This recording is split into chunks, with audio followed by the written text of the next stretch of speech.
ladies and gentlemen. Welcome and thank you for tuning in today. This is Henrik, and it's good to be back with you once again. We had some traveling to do at the end of last week into this one, so we had to skip a couple of shows to be able to keep up with everything going on. So we say thank you to everyone who tunes in regularly for understanding. You know, we never really take breaks from the show, not even over Christmas, New Year's, or Easter. So I'm sure you're cool with us going out there getting some footage for future projects.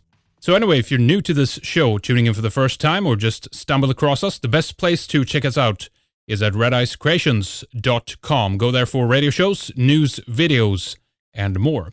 We return to today not on an easy note. We're going to hit you off with a heavy topic. I wish it was something else, but in all sincerity, the topic we'll be discussing today is something that we've put off for way too long here on Red Ice Radio. But we all know how the media lie, distorts things and gives us the wrong information and use it for purposes sometimes very clear to us and other times not so clear. Well, it's safe to say that the lies about South Africa and the Boer people in particular have been one of distortion from day one, ever since the British turned on them. Today we have a long show for you. We've made it into one segment so that you can hear the full story. It's just too important and urgent as well. Our guest is Karin Smith. She's an expat South African living in Texas. She studied nursing at Grace Hospital in Pietermaritzburg and worked in the casino industry and for the biggest supermarket chain in South Africa, both upper management positions dealing with the unions. She has been an activist calling for world attention to the genocide of the Boer people in Africa for at least 10 years. Her family fled the civil war in Rhodesia, now Zimbabwe, and eventually settled as a farmer in South Africa, where her family of 5 siblings and both parents have suffered attacks by AK-47 wielding gangs twice in the last 3 years, resulting in the death of her father last September. And as always, folks, hear our guests out and look into it for yourself. If you dig deep enough, you'll find that there is a wall of lies that has been in place for over 2 decades now, preventing you or anyone else from knowing the real story of the horrors of what is happening in the Rainbow Nation. Well, here's a chance for you to get a glimpse of the other side that they never tell you about. Welcome, Karin. Thank you so much for coming on with us. It's good to speak with you. Hope you're doing okay today. Thank you very much, Henrik, for giving me this opportunity to spread the word about the disaster that the Rainbow Nation has become and the problems that the poor whites in South Africa are suffering. Yeah, you bet. This is a huge topic. We have a lot to discuss and a lot of different facets to this. And obviously, as always, we have to kind of set the framework a little bit for our audience as well so they understand what we're talking about here. But I mean, I think just at the outset here, we can just preface this by saying, as we know in the alternative media, we know that the media always gives us the full story, and whatever they say is, of course, gospel, and we should never question it and just take everything at face value, which is why I've had such a difficult time with some in the alternative who just don't understand that certain things that are told to us are just simply not true, and they end up repeating many of these lies. And one of the big ones, of course, is about what is happening in South Africa and what has happened there from the beginning, pretty much, and how history has been used against the Europeans who came there in the early days. But before we dive into the present situation and talk about what actually is happening right now, give us a little bit of the background story and tell us how Europeans to begin with ended up in South Africa. Well, the first people to even look at South Africa were the Portuguese. They came and did a few sorties inland and decided they didn't like the Cape of Good Hope, and they moved on and settled Mozambique and Angola. And then the Dutch East India Company desperately needed a refreshment station for the ships going around the Cape of Good Hope to the east on the spice route. So they sent Jan van Riebeeck in 1652 not to colonize South Africa, but to open a refreshment station for the ships passing. So he was the first South African governor, as it were, and there were a lot of indentured servants that were planting vegetable farms, etc., for the ships. Now, when they landed there were no blacks in South Africa whatsoever. There was one little group of blacks who are not really the big pitch black African warriors that one thinks about Africa being infested with. They were small, little, short, light-skinned, almost of the Bushman tribe, and they were called the Khoi Khoi, which means the men of men. They were a very small tribe, and they were the only indigenous tribe of South Africa when Jan van Riebeeck landed. So they started growing vegetables and trading with the Khoi Khoi for beef, and eventually the indentured servants had paid off their indenturedness and started striking out to get farms of their own. So that is how it started being colonized in the Cape Colony. Well, there was a ruckus between the Dutch and the British took over the Cape Colony, and the Afrikaner settlers, they were the original Dutch settlers there. What year are we talking about here approximately? About 100 years after the first settlement of the Cape. Mm-hmm.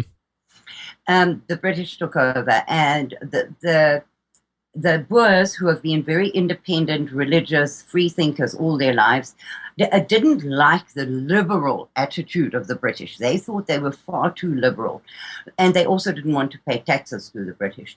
So they got into their covered wagons, and they trekked inland to get away from this liberal rule.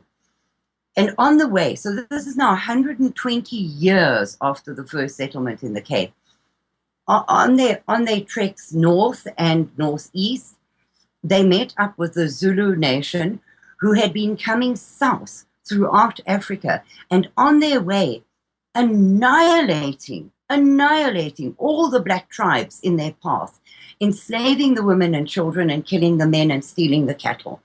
Now, they had wiped out hundreds of thousands of blacks on their way south. And they met the Boers who were going north. They met them at a kind of a natural barrier that occurs in South Africa between the lovely sort of semi-Mediterranean areas up north and the colder, more barren areas down south. And the Boers and they met halfway, as I say, and had some horrific clashes with the Zulus. One case in point being the Battle of Blood River, which was a historic battle which has never been equaled in the history of mankind, where approximately 500 Boers knew that they were going to have to fight the Zulu. So they got on their knees and they prayed for 7 days and said, God, if you give this battle into our hands, we, our children, our grandchildren, our great-grandchildren, will celebrate this day, will dedicate it to you for all eternity. Well, these 500 Boers, all men, because they didn't want to bring their women and children into this battle, they had a circle of wagons, and in the wagon wheels, they put thorn bushes so the Zulu warriors can't crawl into the middle through the wheels. And they fought off between 15 and 20,000 black Zulu warriors who came at them from all sides. At the end of the day, they documented 3,500 dead Zulu, but I don't think they counted all of them. And not one Boer was killed in that battle. 3 of them were lightly wounded, but as for the rest of that 500 who fought 15 to 20,000 Zulus, not one died. Now, in the history of the world, there has never been a battle like that or with a result like that. So that day is commemorated until today, but the blacks in South Africa are trying to prevent it from being commemorated any further. It's called the Day of Remembrance. It's celebrated on the 16th of December, and the Afrikaners gather at the Voortrekker Monument in Pretoria, and they pray and have church services throughout the country on that day to commemorate it in honor of their promise to God. Mm. So that was one of the major battles where they really defeated the Zulu.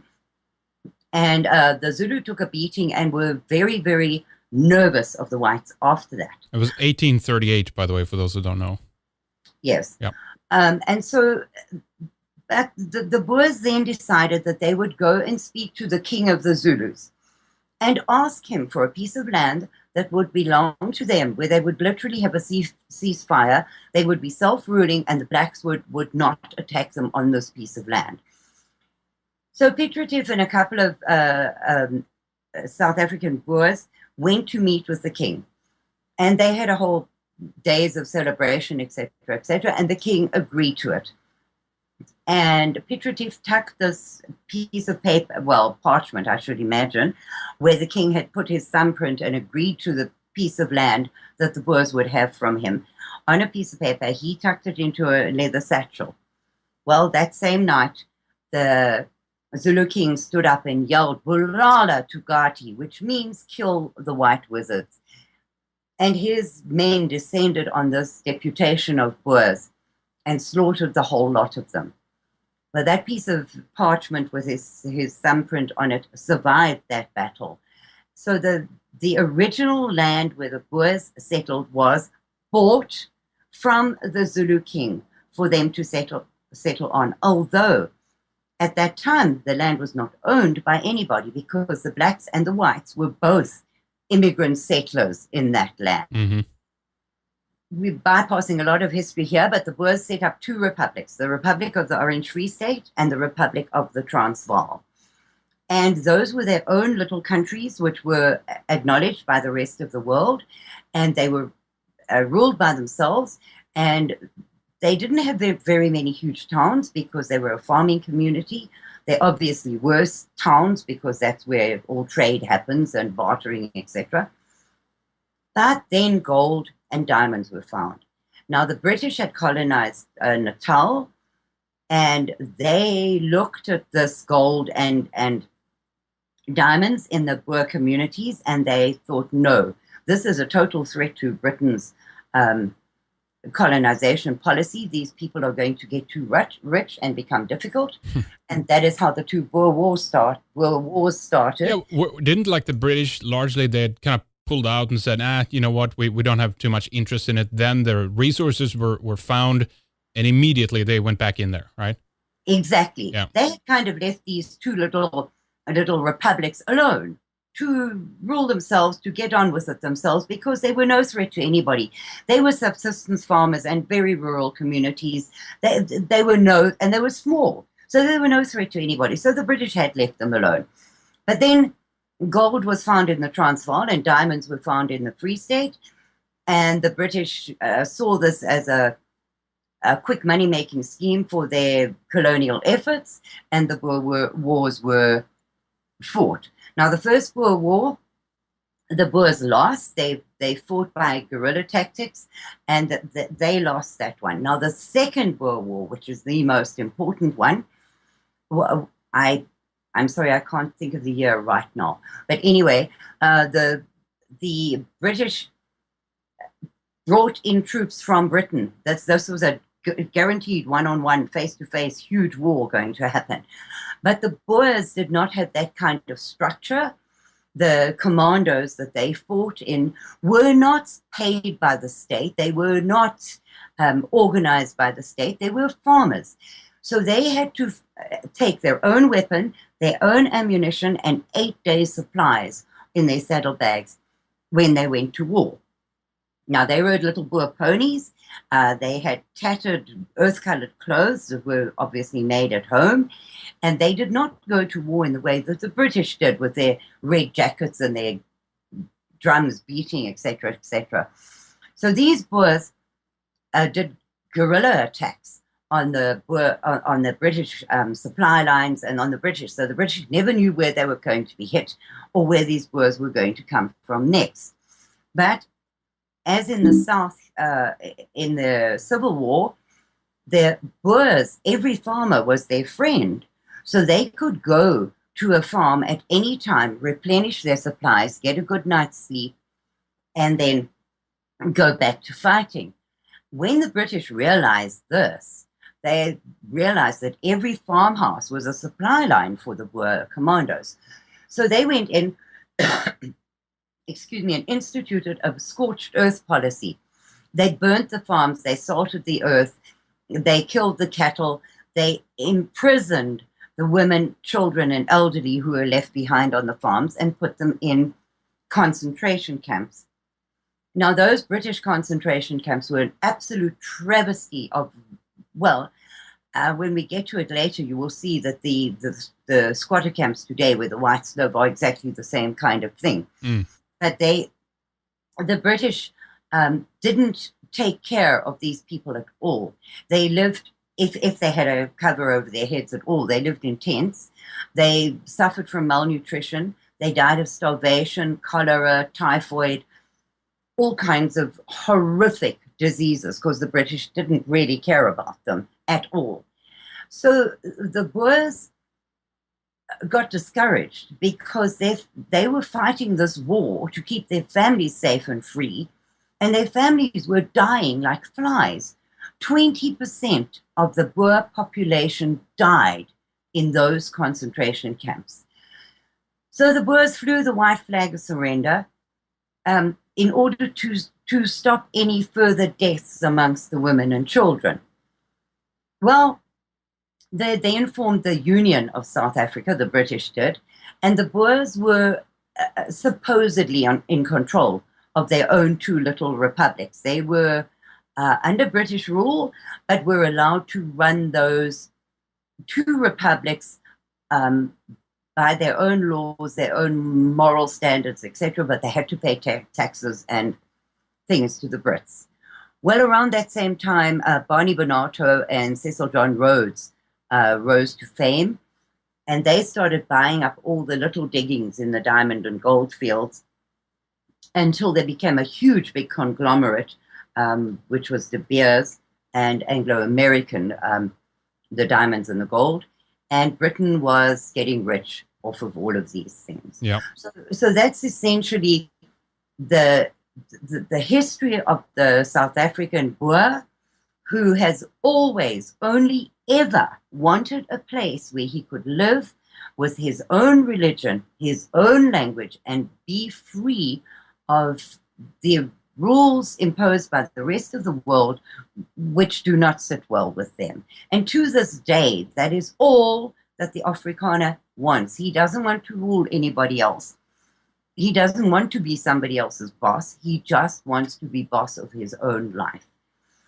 Well, it shows a little bit of the nuanced infighting during the colonial times of European history as well. We today, I would say, we get a very simplified version of history, and it's almost turned into such a simplified thing that it's almost like, well, you know, it was the Europeans, like the white race against everyone else, and they wanted to subjugate them under their rule, you know, which is it's just ridiculous. I mean, this shows that it was like there was tons of infighting between the different colonial powers, and they didn't do anything because it was like, oh, they had a racial, brotherhood sense of we're going to take care of each other against, you know, the black man or the brown man or anything ridiculous like that. This was very evident that the interest was on a completely different level than on a racial level. Yes. But another interesting point that people need to understand is that the apartheid laws, which the whole world stood up against after 1948 when the National Party took over South Africa, those laws were instituted as early as 1913 by the British, not by the Afrikaners. The British instituted laws where you could not have interracial marriage, where blacks had to live separately, etc. They instituted that. The British did that. So when the National Party took over in 1948 and South Africa became the Republic of South Africa, they, in an act of self-defense, because by that time the black hordes had outnumbered the white Boers. So in an act of self-defense, they tightened up those segregation laws to maintain their white space where they lived and keep them secure against the hundreds of thousands of blacks, because by that time there were cities, there were areas of commercial um, richness. Success, yeah. Yes, a huge success that the blacks wanted to take advantage of. So they were pouring in from all over Africa to try and become a part of this commercial good life. And so the white South Africans said, look, there are very, very few of us, and we have to keep ourselves and our way of living safe. So what they did was they gave each black tribe their own homeland. So the Zulus got Zululand, and the Vendors got, they got Venda, yes. Mm-hmm. And the Xhosas got Xhosaland, and the Basotho, I can't remember what tribe got Bophuthatswana, but in any case, they each got their own homeland. And these were not pieces of land in the middle of the desert where nothing grew, because Zululand, which is still ruled by a Zulu king to this day, is one of the most fertile, most incredible places in South Africa.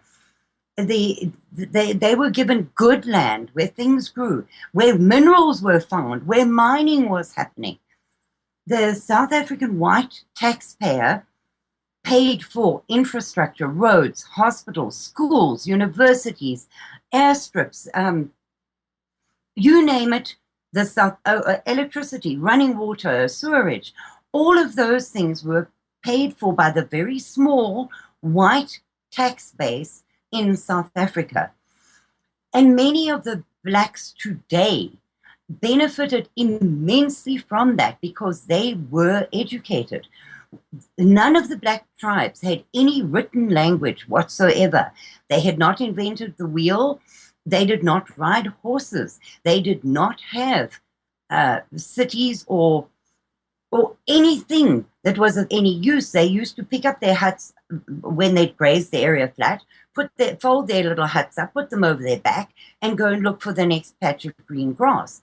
So those people owned nothing, did nothing. They now wanted to flock into the white areas and be part of the white expansion, the white creativity.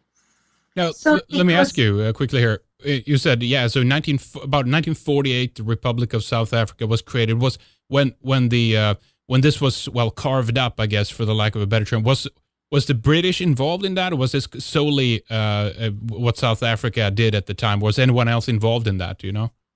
The British were involved in what happened. The British, you have to understand, had a major, major, major impact on what happens in South Africa. Yeah. South Africa is still ruled by the British law system. I mean, it's really funny to see these black judges, etc., with their little white curly wigs on their heads. The parliamentary system of Britain is still used in South Africa by the unionist government. So Britain had an enormous, enormous impact on South Africa. And they had a say in everything. As you know, they had a say in handing South Africa over to the ANC government 50 years after the South African government was formed. So yes, they did have a big say in it, but the Boers tried to be fair. They did not want to rule the blacks at all. They just wanted their own place. But by default, when South Africa was handed over to them in 1948 by the British, they became the rulers of all this whole black country, where they were besieged and outnumbered. So segregation really was a form of self-defense for the South Africans. So it was like they were spearheading this idea a little bit that a minority should be protected as they are protected in other European countries today. But hindsight, then, if we take the mainstream view here, despite the fact that they were a minority, no, they shouldn't have been protected at all. It seems like they should have just picked up and left what they fought for. It seems like, right? Well, it would seem that way, and to this very day, that same story is being told, that they must go away. Right. But these were hardy people. They had fled from the French Huguenots, for instance, had fled from religious persecution. Right. Yep. They had fled from France to the Netherlands, and then they went all over the world. But the ones that came to South Africa, they planted the first vines and wine farms in South Africa, which exist to this day, with some of the best wines in the world made there. So they were a polyglot of people. They weren't just Dutch, they were French, they were Portuguese, they were Germans, because we had German East Africa, which is now Namibia, became Southwest Africa and then Namibia. So they were all kinds of European people mixed together, but still very, very few of them, because South Africa is big and they were settled widely. I mean, from the Cape right up to the borders of Zimbabwe. And they didn't really want to be townies or commercial people. They just wanted to farm. So they were scattered. And they Yeah, were. but that area, I'm just looking at a map now to explain to our audience too. It's basically like, well, what could we say? Like Germany, Poland, Holland, Belgium, maybe all put together or something like that. It's a big area. Yeah. Yes, it is. It's a little bit bigger than Texas. So because I live in Texas, that's how I equate it for an American audience, because they can understand better that way. It is bigger than Texas, but not by very much. So, all right. So these boys then inherited this whole mess left to them by the British. And they did the best they could to make sure that every tribe, because don't forget, these tribes warred with each other. They hated each other. They were warring tribes, wiping each other out. So in order to protect the tribes from each other and the whites from the blacks, the government then tightened up the apartheid rules. And explain to us. I know there might be more you want to, detail for us there, and please go ahead. But also explain what that means. What was apartheid? Apartheid, in its translation, means separateness. So apartheid, the root of apartheid is a separate development, separate but self-ruled for all. For all. So no matter who you were, you lived separately and you ruled yourself by your own rules and morals and ethics. You spoke your own language and whatever, but the whites would at the same time help you to come into the modern century by giving you hospitals and roads and schools and clinics and everything free, just by the way, in the black homelands. Everything was free. Not so much for the white people who lived there. So separate development is basically what apartheid is. And we had it here in the States. It was segregation. It's the same thing. The blacks were not allowed to go into white hotels. They were not allowed to. They were whites-only benches. They were whites-only waiting rooms. They were whites-only toilets. But at the same time, they were blacks-only as well. So They were side by side. It wasn't that the black was just left, well, I need the toilet and I've got nowhere to go. No, he had his own places in the white areas, not just in his homeland, in the white areas. But there were very strict rules, like white by night. The white suburbs in the towns in South Africa were white by night. And if a black were to be found on the street there, the police would arrest him and demand to know why he was there. So there was a pass system instituted, and this is one of the biggest, the starters of the biggest problems in South Africa, where the dom pass is what the blacks called them, the stupid pass. Now, they had to carry this at all times, and if they were found without it, they would be arrested and thrown into jail. And if they were found where they shouldn't be at a time where they shouldn't be, they would be arrested and thrown into jail, and they would be left to explain what they were doing there. And this was to keep the white suburbs free of these marauding blacks during the nighttime hours. But at the same time, what the world does not tell you is that the whites also had to carry a pass, an ID book. You had to have it on you at all times.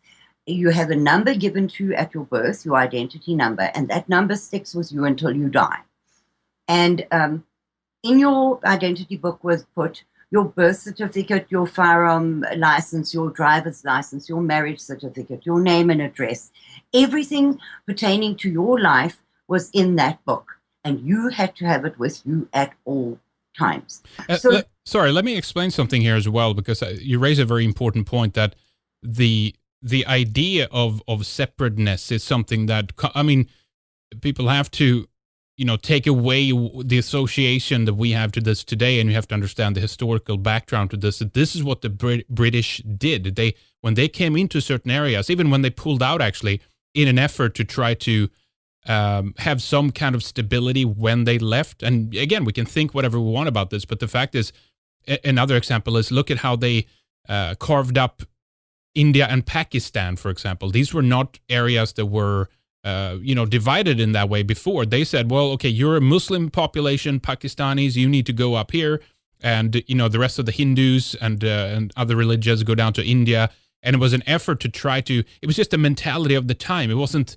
I think we have a different relationship to it today of thinking, oh my God, they're like trying to prevent people from live together. It was an effort, whether it was right or wrong, but it was an effort to try to create conditions where people could live in relative peace. I think, considering how instrumental the British had been anyway in terms of kind of uprooting the normality of a lot of these people. The British were very technologically advanced. They, in some cases, set up different types of governments and whatnot. So I think it was an effort to do something good, and I think that's also is the system that came out of or that was imposed on South Africa as well. I think, Karin.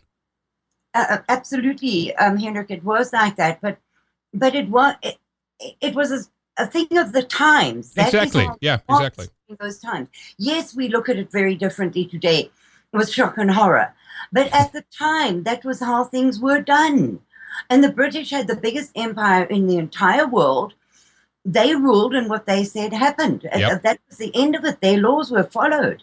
And so they left the Boers with this system in place. Now, those Boers had never known anything different. That is how life was, and that's how it was supposed to be. And you have to understand that the Boers as well have always thought of themselves as a lost tribe of Israel.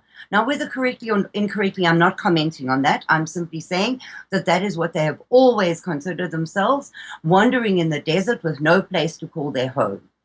And that they have been oppressed and murdered and hurt and damaged, and they still do not have a place to call their own. And that is part of the belief system of the Boers. So they felt that they had a right to exist in a country which they had built from absolute bush. There was nothing there when they got there. And from that, they built up the modern South Africa, which was the powerhouse of the entire Africa. And Africa is enormous. People don't realize that. But I mean, all the countries of the world just about fit into Africa with room to spare. Yeah. And South Africa, this tiny little place on the southernmost tip of Africa, was the powerhouse of that huge continent. They had everything. They are strategically very important to the rest of the world because they have every mineral known to mankind. They have silver, they have gold, they have potassium, they have steel, they have everything, copper, everything is found in South Africa, except the one thing that to run a modern country you need, which is gas. We do not have gas, known as gas in the States, known as petrol in South Africa. We do not have that. And that was one of the biggest drawbacks when sanctions were imposed against us. But this little race of people, hardy, hardworking, God-fearing, independent, stubborn as mules, people built that little piece of land into an absolute paradise, because South Africa, again, this year was voted the most beautiful country in the world. We have from subtropical to snowy mountains where you can ski. We have the most beautiful golden beaches in the entire world. On the eastern side of South Africa, we have warm currents coming down from Mozambique, so the sea is warm. It is an incredibly beautiful country, but it was barren. And the Boers built it into a powerhouse. They produced food for almost the whole of Africa. They what came out of South Africa is incredible. Thinking of the small population and the problems that they were suffering, they did an incredible, incredible, huge job. But the uncivilized blacks who had never been introduced to this kind of way of life wanted a part of it. Now, there were not enough whites to do all the work that was required to build this country up. So we hired them in the mines and building streets, doing the work. We needed them because there were not enough whites to do that. And they were being paid a decent wage. And the Afrikaner nation has always been very patriarchal nation. So if you had a black servant, they were kind of your child. You had to look after them. So on the farms, they were given homes, they were given food, they were given medical care, and they were given a small salary as well at the end of the month. And they were part of the family as such. The Boer patriarch took responsibility for their health, their welfare, their studies, their everything. And there was work for everybody, and everybody was doing quite well. Thank you very much. So that little, and I have to tell you as well that Afrikaans is one of only 3 languages which has been declared a modern language and accepted as a language in the last couple of centuries. It is one of only 3 languages that have been accepted as a real language. So the Afrikaner and Afrikaans are a tribe of people with their own internationally accepted language. Mm-hmm. They are not just some little white tribe that are out there to murder, kill, destroy, and steal. Right. Yep. And then I need to say this as well, because during the apartheid era, it was said that the whites were slaughtering blacks by their hundreds of thousands. That is an absolutely untrue piece of nonsense. During the 50 years of the apartheid regime, there were an average of 7,036 murders per year recorded in South Africa. And since then, that murder rate has gone up to 135,000 plus per year, because one can never get a real figure of how many there really are. So 7,000 a year, and that included black on black murders. That was not white on black, it was black on black murders. So the story that apartheid had to come to an end because these terrible Boers were killing the blacks by their hundreds of thousands is also absolute nonsense. And those figures can be looked up because they set up a Truth and Reconciliation Commission when they ended apartheid, and the blacks themselves put those figures out of 7,000 per year average deaths. Right. So that is another story that really needs to be hit on the head because it is not true.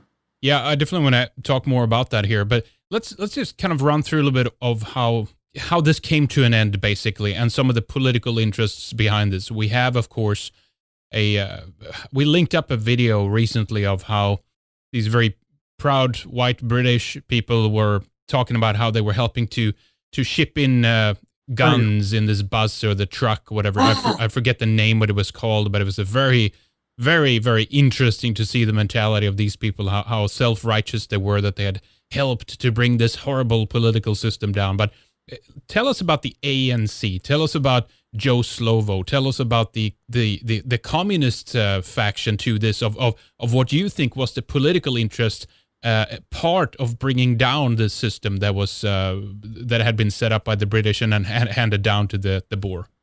Well, yeah, that is a whole different story. So we need to start with the icon, this icon of peace who has statues all over the world and who everybody worships as if he were a god, Nelson Mandela. Right.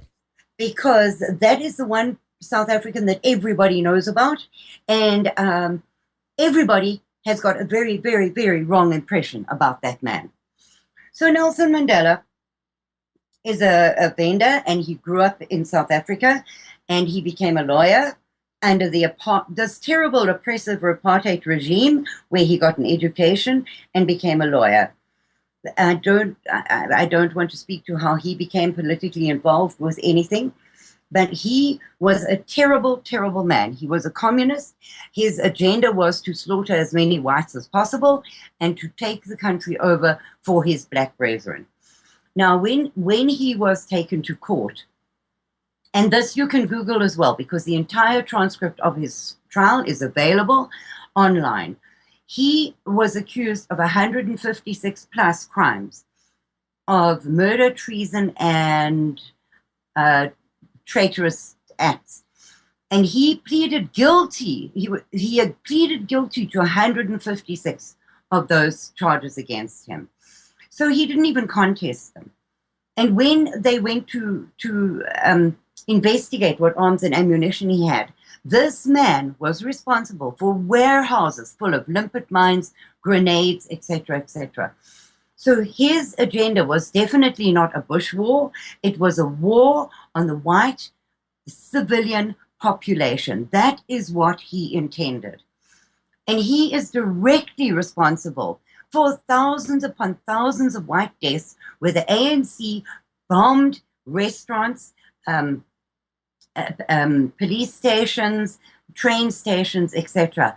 He was directly responsible for that because he was the founder of the armed wing of the ANC, which is called MK, and he arranged for them to be trained by the Cubans and the Russians in the countries surrounding South Africa. Now, mainly in Angola, which borders onto Southwest Africa, now Namibia.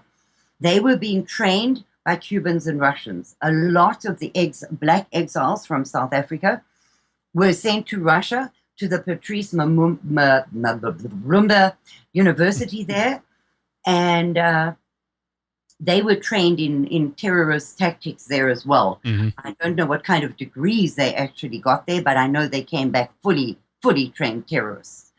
So our white boys in South Africa during those years, there was conscription in place, and after school they had to serve either 2 or 3 years in the army and then do a month to 3 months army camps every year in perpetuity after that until such time as they were not needed. So all 3 of my brothers fought the Angolan War on the borders of Southwest Africa. You know, many of our guys were killed in that war, maimed, legs blown off, as in every war, those kind of things happen. And it's important to note the absolute alliance of the ANC with Communist Cuba and Communist Russia at that time. Mm-hmm.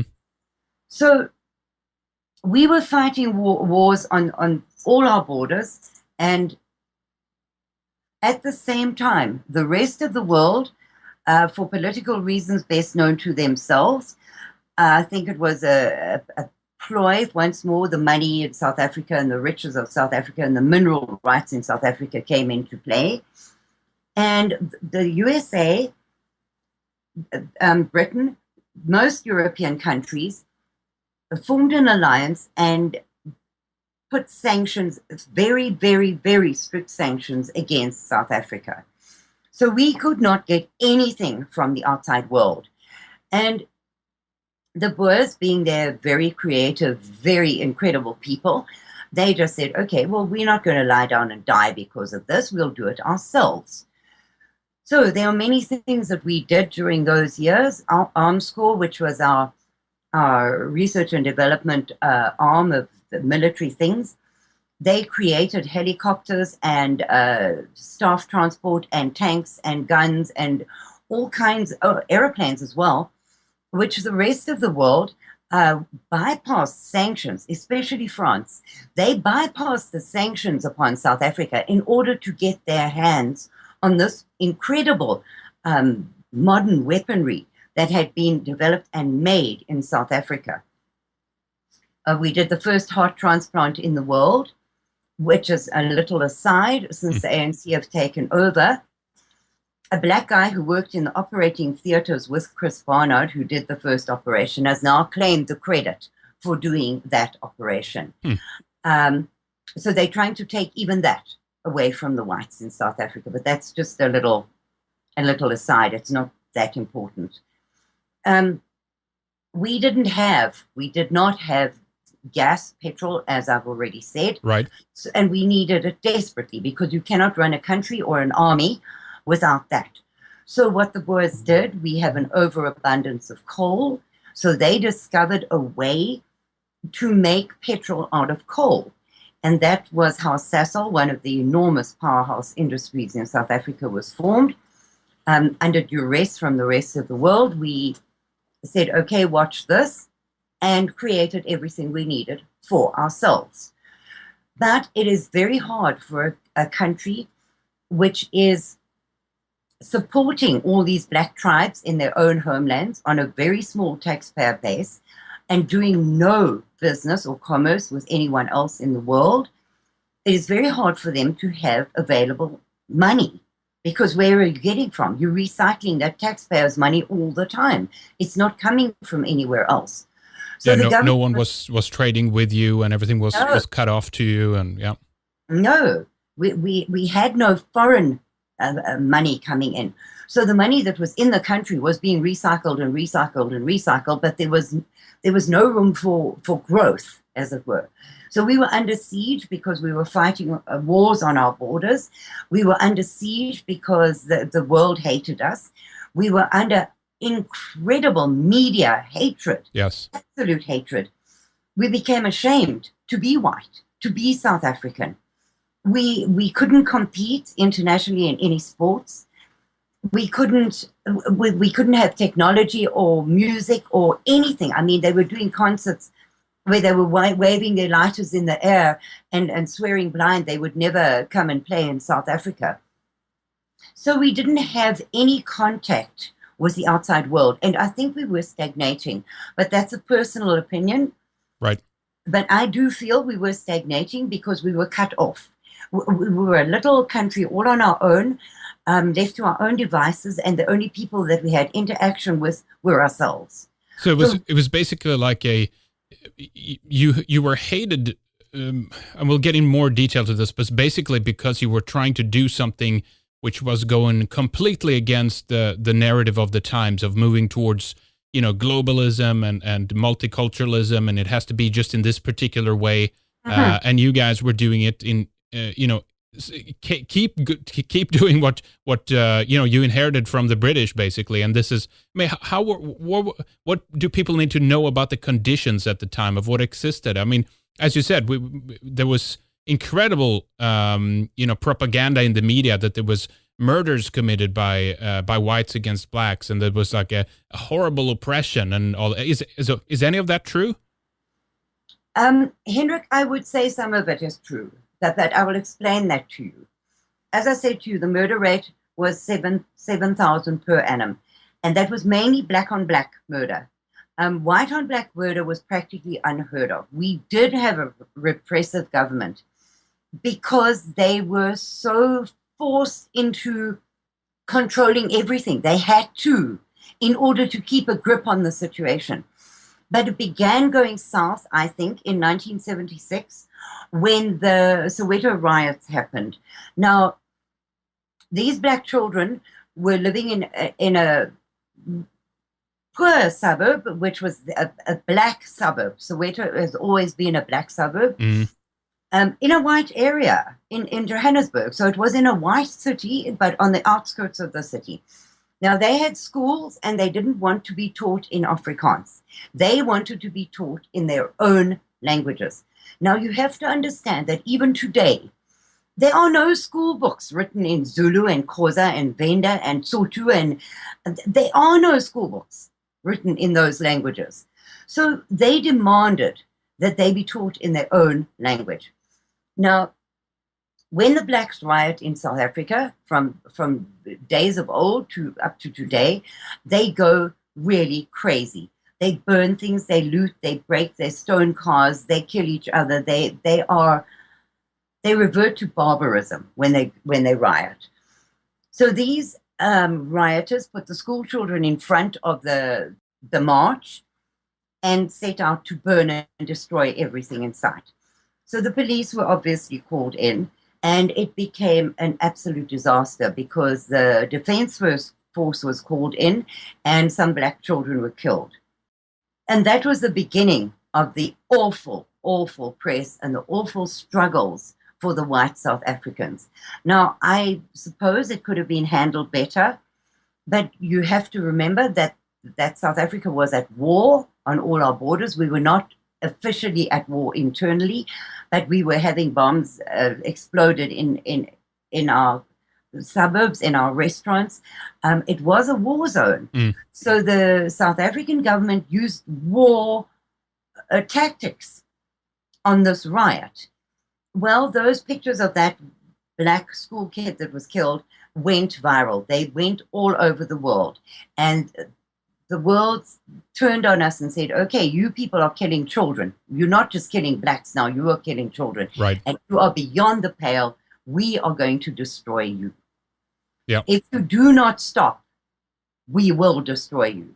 So when under Ronald Reagan in the 80s, I think it was, the Congress here had a vote to institute severe sanctions against South Africa, which Ronald Reagan vetoed, and they overcame his veto. So then some really severe sanctions were instituted, and we started battling.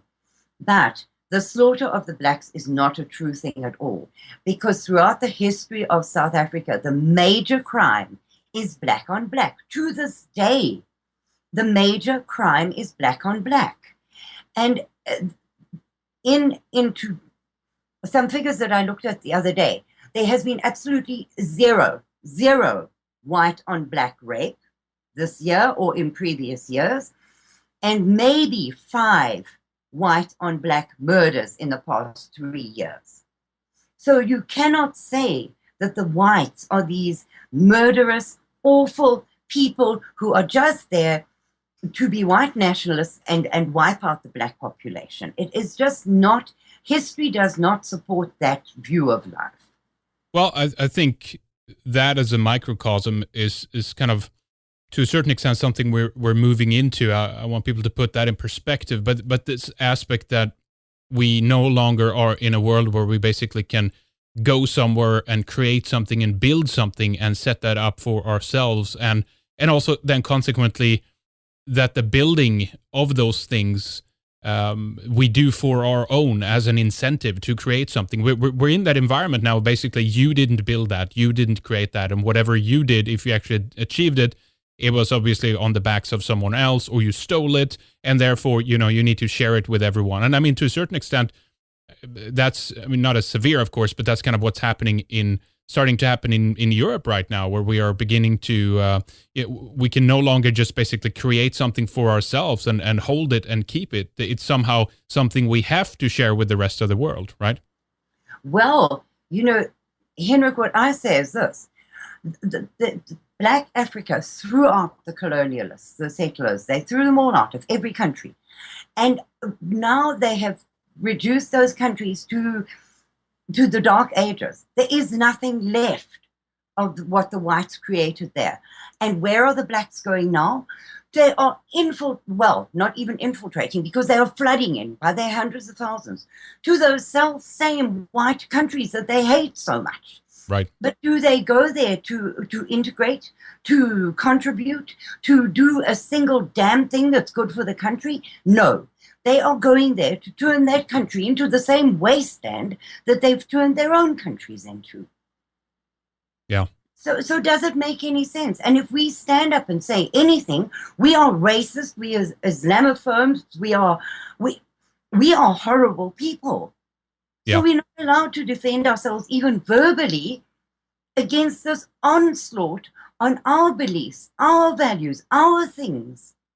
Let's take that in the opposite extreme direction. What do we need to do to, let's say, please others? And so we can't work for ourselves. We can't build something up and create it for ourselves. Obviously, it needs to be shared or something. But I mean, when will there be a situation where the opposition here is satisfied, if you will? when will they say, oh, this is a good situation, let's keep it at that and let's work together? I mean, is that ever going to happen? And Henrik, this is once more just my own opinion. I could be very wrong. I don't have any facts and figures to back it up with. But my opinion is that they want the entire world to be coffee colored, to be no more whites, to dumb us down to the lowest common denominator. Because equality, to me, I've watched it all over the world. Equality does not mean lifting up the bottom people. It means bringing the top people down to the common denominator of the lowest level of intelligence, of education, of creativity, of decency, of morality. We all have to come down to the lowest level and sink into the sewers of the world, and then maybe it'll all be equal and all be good enough. Yeah, equally miserable, I guess. Yes.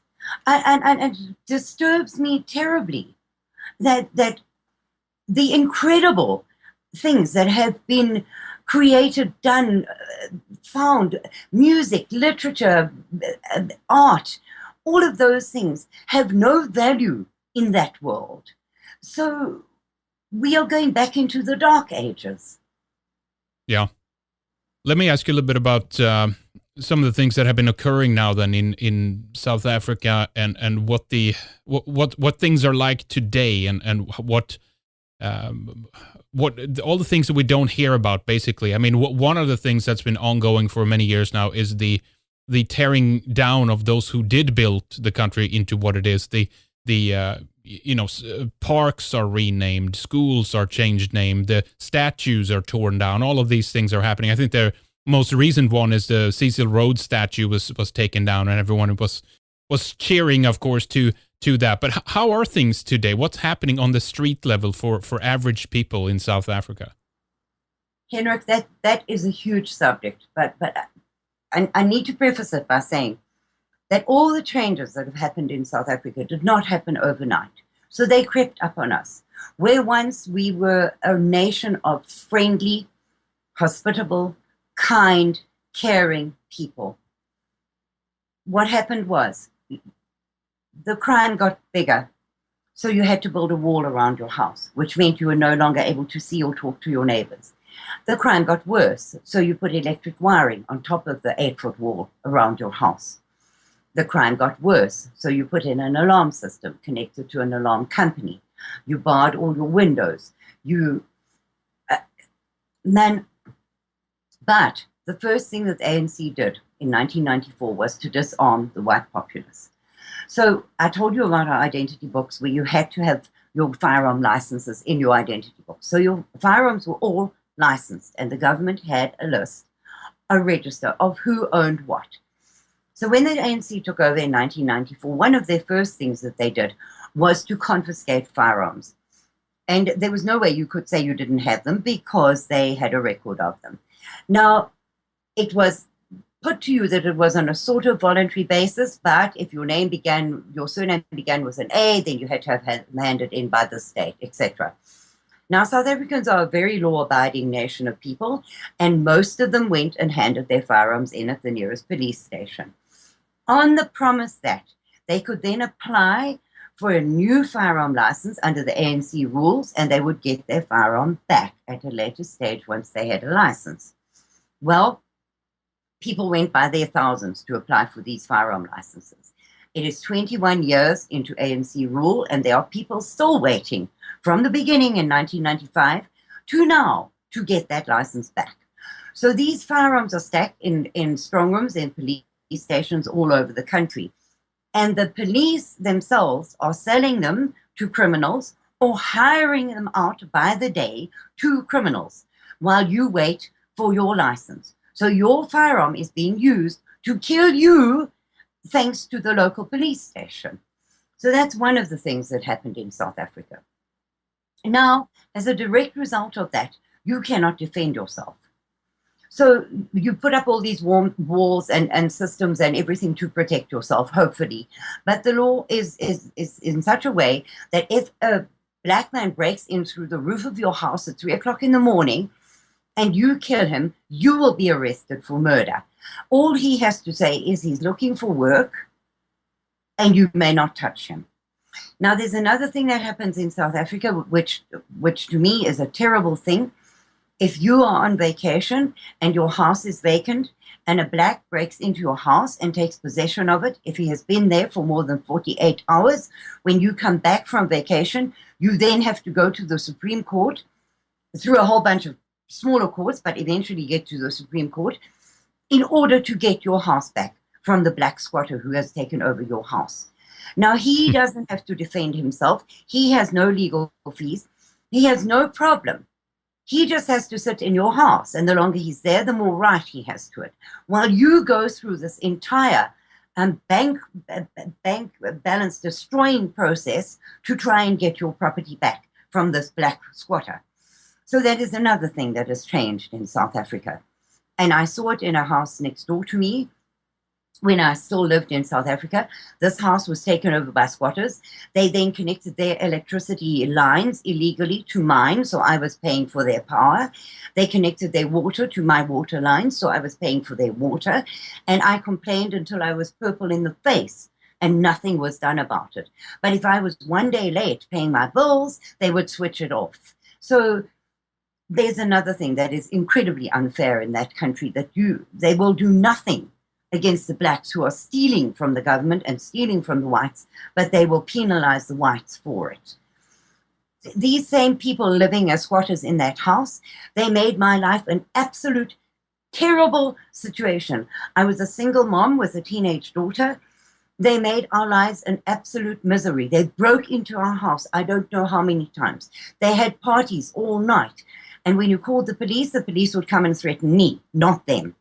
And it's a microcosm, that a very small thing, because it really is a small thing in anybody's life, but a small picture of what is the bigger picture in South Africa today. Well, we're going to take a break in a little bit here, but I wanted to squeeze in one more question before we do that. Do you think that there is an appetite for revenge by the people who run the country, run the ANC, and obviously those who vote for them, that somehow there has to be a payment here yielded for the history that they have been told happened to them and to their people? Absolutely. There is no question about that, Henrik. When the president of the country, now let me describe our president to you. He was a goat herd who looked after his father's goats. He never had any official schooling whatsoever. He was taught by a person who had a grade 5 level. He was taught to read and write, but he never went to school. Now, this man rules the country. He has had 6 wives. He now has 4 that I know of. One died and one he divorced. So he has 4 wives, and even he himself tells you he has got 20 plus children. He can't tell you how many he has got. This man, when he was elected president, had something like 700 charges against him of fraud, of rape, of all kinds of things, which have since been swept under the rug, and he is president. Now, when he was accused of raping one of his aides, who had AIDS, just by the way, he told the world that he took a shower the following morning, so therefore he can't have AIDS and everything's fine. And thus he earned his nickname Showerhead. But the appetite for revenge on the whites is definitely there, because before Parliament, he sings a song called Mashiniwa, which means, bring me my machine gun. Now, the song says, bring me my machine gun, we will shoot the whites. We will drive them into the sea. The Congress will drive them into the sea. Now, when he was taken to the Human Rights Court for singing that song, his defense was it was a freedom fighter song, and that it was perfectly okay to sing it because it was traditional. Now, in their tradition, they do not have a Congress. So the words of the song absolutely tell that he's telling a lie about it being a traditional song, because they don't have Congress. However, he was told to stop singing the song, but has refused to do it. He sang it in front of Obama, while Obama stood next to him with a big smile on his face. Now, they also sing a song called Kill the Boer, and the opposition party of the economic freedom fighters, Julius Malema, who we'll get to it another time, he sings that song. Now, he was also taken to Human Rights Court and told to stop singing it. So now he says, well, he sings Kiss the Boer, which is not the same song at all, and so he can sing it anytime he wishes. But every time either of those two go in public and sing that song, there's a sudden upsurge in the murders of the whites. Now they have a vested interest in making the whites the hated people, because the internal warring between the tribes in South Africa has never stopped. They hate each other. So if they did not have a common enemy, the whites, that keeps them held together, they would be turning on each other, which would not be a good story for the ANC government. So yes, they have a vested interest in stirring up hatred of the white people. Oh boy. Well, we have much more to discuss here. We're going to pick up in a little bit. I heard that the EFF, the Economic Freedom Fighters, were even, I think they were like even more extreme than the ANC. They were like complaining on them for being weak and not doing enough, right? Isn't that right? They're a newcomer on the block, right? Yes. And they are the future of South Africa and the fear of every white person in South Africa. Because the leader of the EFF is Julius Malema, who was the ANC youth leader. Now, he helped to oust the original, the second president of South Africa. His name was Mbeki. He helped to get rid of him and put Zuma into power. Now, when Zuma was in power, the ANC Youth League and Zuma came to blows with each other. And Julius Malema was ousted from the leadership of the ANC youth leadership, and he was then suspended from the ANC party altogether. So he then went and formed his own party, the Economic Freedom Fighters. Now, Julius Malema is a young man with an equal education to our illustrious president. He failed woodwork at school, did Julius, so you understand how intelligent he is. And he formed this party. Now, you need to understand that under the ANC government, the black youth unemployment figures are over 50%. So Malema has got this entire disenfranchised, disenchanted, angry group of young people on his side. You would think that the blacks would see that the watch that Malema wears is more than they will earn in a lifetime, that his mansions, his cars, his everything, you would think that they would see that as a bad thing, but they do not. They see him as a symbol of the opportunity for the black youth, that if they just stand up and shout loud enough, they can be Julius Malema. Now, Malema is a great admirer of Robert Mugabe, also known as Mad Bob Mugabe. Oh, yeah. Crazy. The president of Zimbabwe, who has slaughtered whites and his own people at a rate not seen in Africa for a very long time. He has reduced his country to an absolute poverty-stricken, hopeless, helpless, not even third world. I don't know what I would call it. But he is still in power. Yeah. Malema admires Mugabe greatly and goes to him for advice and gives him advice. So when Malema was campaigning for his party for the last elections, his banner said, the honeymoon is over for the white people in South Africa. Now, he's subsequently come out and said that the whites have a place in South Africa and he's not going to chase them out. But with the next breath, he says that we must take all white land away. Whites own too much land. It must be taken away from them. We must nationalize the mines, the banks, the building societies, the insurance companies. Everything must be nationalized and belong to the people. And if he comes into power, that's what he intends to do. Well, you guys are not a protected minority, as we here in Europe that we have to protect other minorities. Like, in fact, we are actually bypassed in terms of some legal rights favorable to minorities over our own. And on a world scene, we actually are the minority. But we have much more to talk about, and we'll pick up here in a little bit. I just want you to mention some of your websites where people can go to find out more of the work that you're doing and trying to raise awareness about this, and please give out some of the sources where people can go, Karin. There are a huge number of websites about South Africa, but there is a Dutch journalist, her name is Ariana State, and she was a journalist in South Africa who has subsequently gone back to Holland. Now, she has campaigned tirelessly for the whites in South Africa, and she has a website called Censor Bugbear. Censor as in censorship, and Bugbear. She has the most up-to-date, most verifiable figures, numbers of the deaths, white deaths in South Africa. So her website is invaluable. There is one, but you need a very, very strong stomach to go to this website because they have got pictures of the actual murders, the rapes, the torture inflicted on the white South Africans. It is called Afrikaner Genocide Museum. One of the useful things on their website is that they have got over 70,000 documented white murders by date, by name, and by what happened to them. It's about 650 printable pages of the murders against the whites in South Africa. But I would warn you again that it is a very disturbing site because what is done, the torture inflicted on the whites before they are killed is horrific. Yeah. There is Mike Smith's political commentary is a fantastic site, very informative.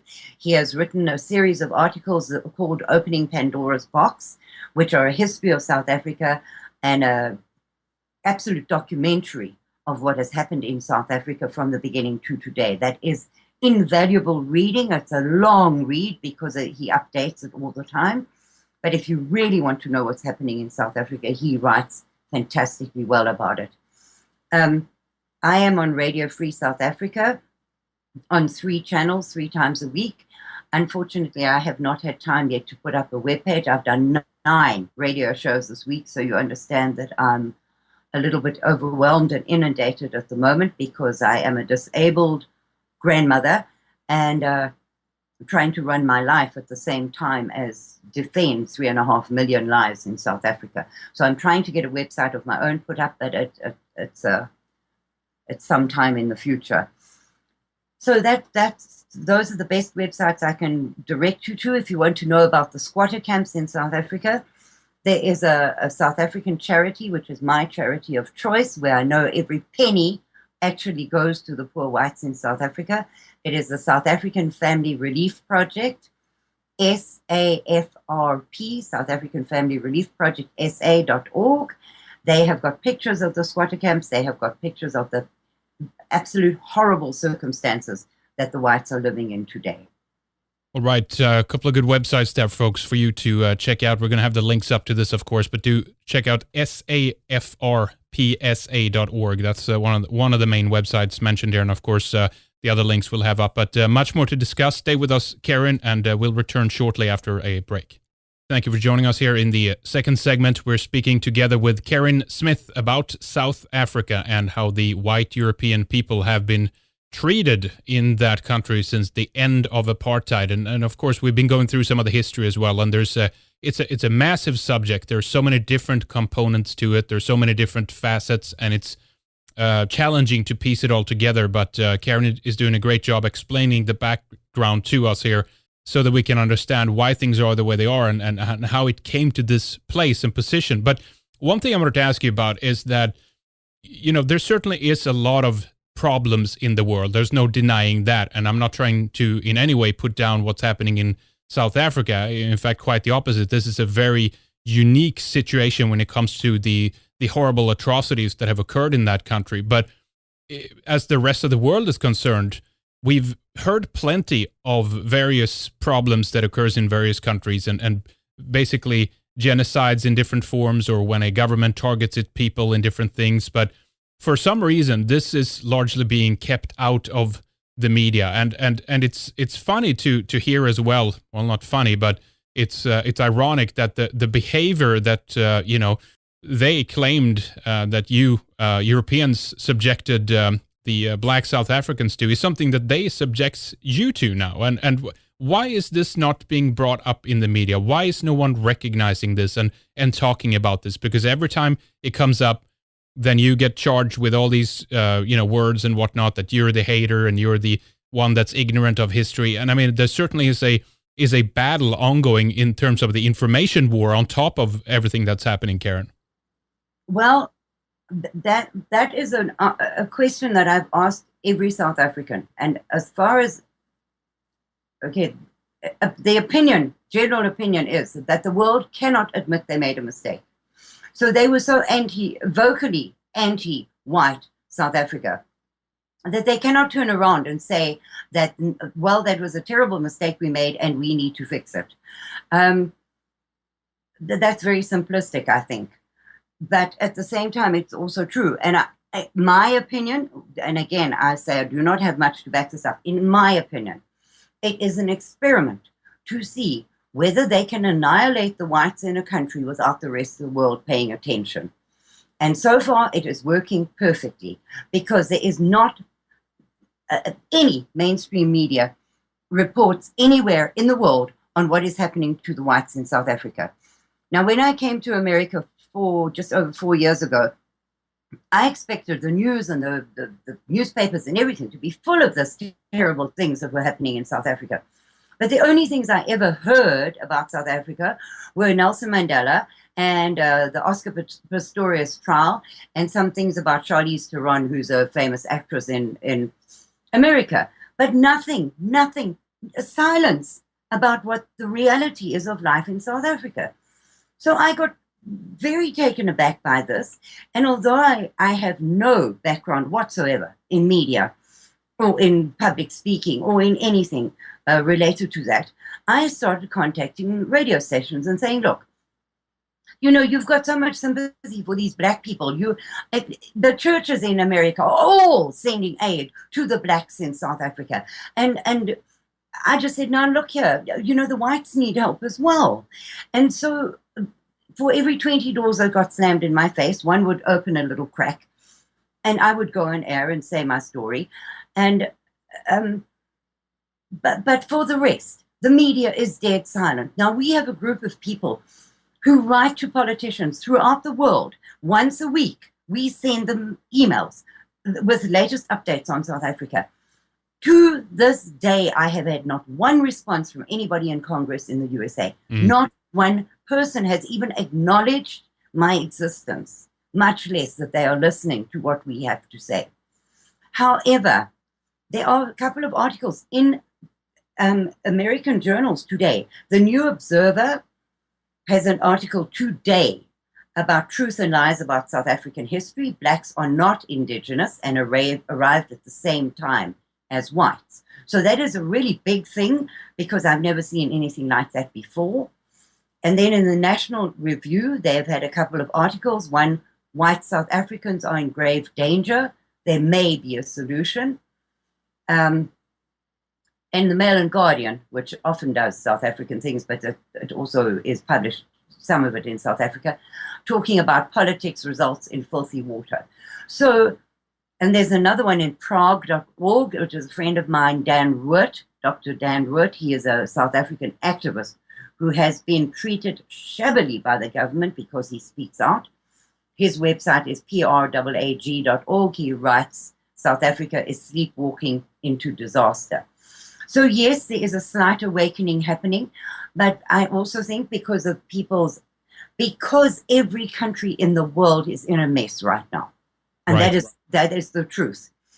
The people are so busy trying to survive and to make their own way in life and to take care of their own selves and their own families. They do not have the attention span or the money or even the compassion, really, to care about a country so far away that most of them couldn't even put their finger on it on a map. So why should they care about the small white race in South Africa being annihilated? They should care because they are seeing now that if they had paid attention for the last 20 years to what was going on in South Africa, they might have had a better idea of how to stop it in their own countries. But they turned a blind eye to it, and now they have it in their own country. Sweden has got incredible black on white rape statistics. Incredible. The USA, I read today, 30% of the crime committed in the USA is by illegal aliens. Yeah. If you look at Spain, Belgium, they are being overrun, absolutely overrun by these hundreds of thousands of refugees from Africa. Now, if they had been paying attention and if the media had let them know what was happening in South Africa, they might have been more prepared. So for me, it's an experiment in seeing whether it will work, killing off the white race in South Africa, and it is working. Yeah, it's absolutely horrible. I mean, let's face it. I mean, this behavior would never be acceptable if the roles, if the players involved, if you will, were swapped out. I mean, we would heard about this day and night, but for some reason, whenever it's whites on the receiving end of brutality and horror and atrocities, largely nothing is ever said, because I mean, there is this undertone within that comes from the university world of cultural Marxism and all these people that are basically seeing whites, I guess to a certain extent, then they are so shallow that they just take it on the skin color level, but that whites somehow they represent an oppressive force. So whatever happens to us, we deserve it. It doesn't matter if we have a person growing up today, a young child, a girl who's 3 years old, who had nothing to do with any of this previous political debacle that's been going on, or wars back and forth, or atrocities, but somehow her behavior of being mistreated because of who she is, that somehow is still okay, isn't it? Well, it seems to me that I don't know what you would call them, but for me, the elites, the oligarchy who rule this world, and there are a handful of them, they have made us so ashamed of being who we are. Now, you can have Black pride, you can have Hispanic pride, you can have Chinese pride, you can have Green Martian pride. It doesn't matter. That's fine. But the minute you have white pride or anything, mention whites, and immediately you have all these terrible isms thrown against you. Why do we have no right to be proud? We are proud.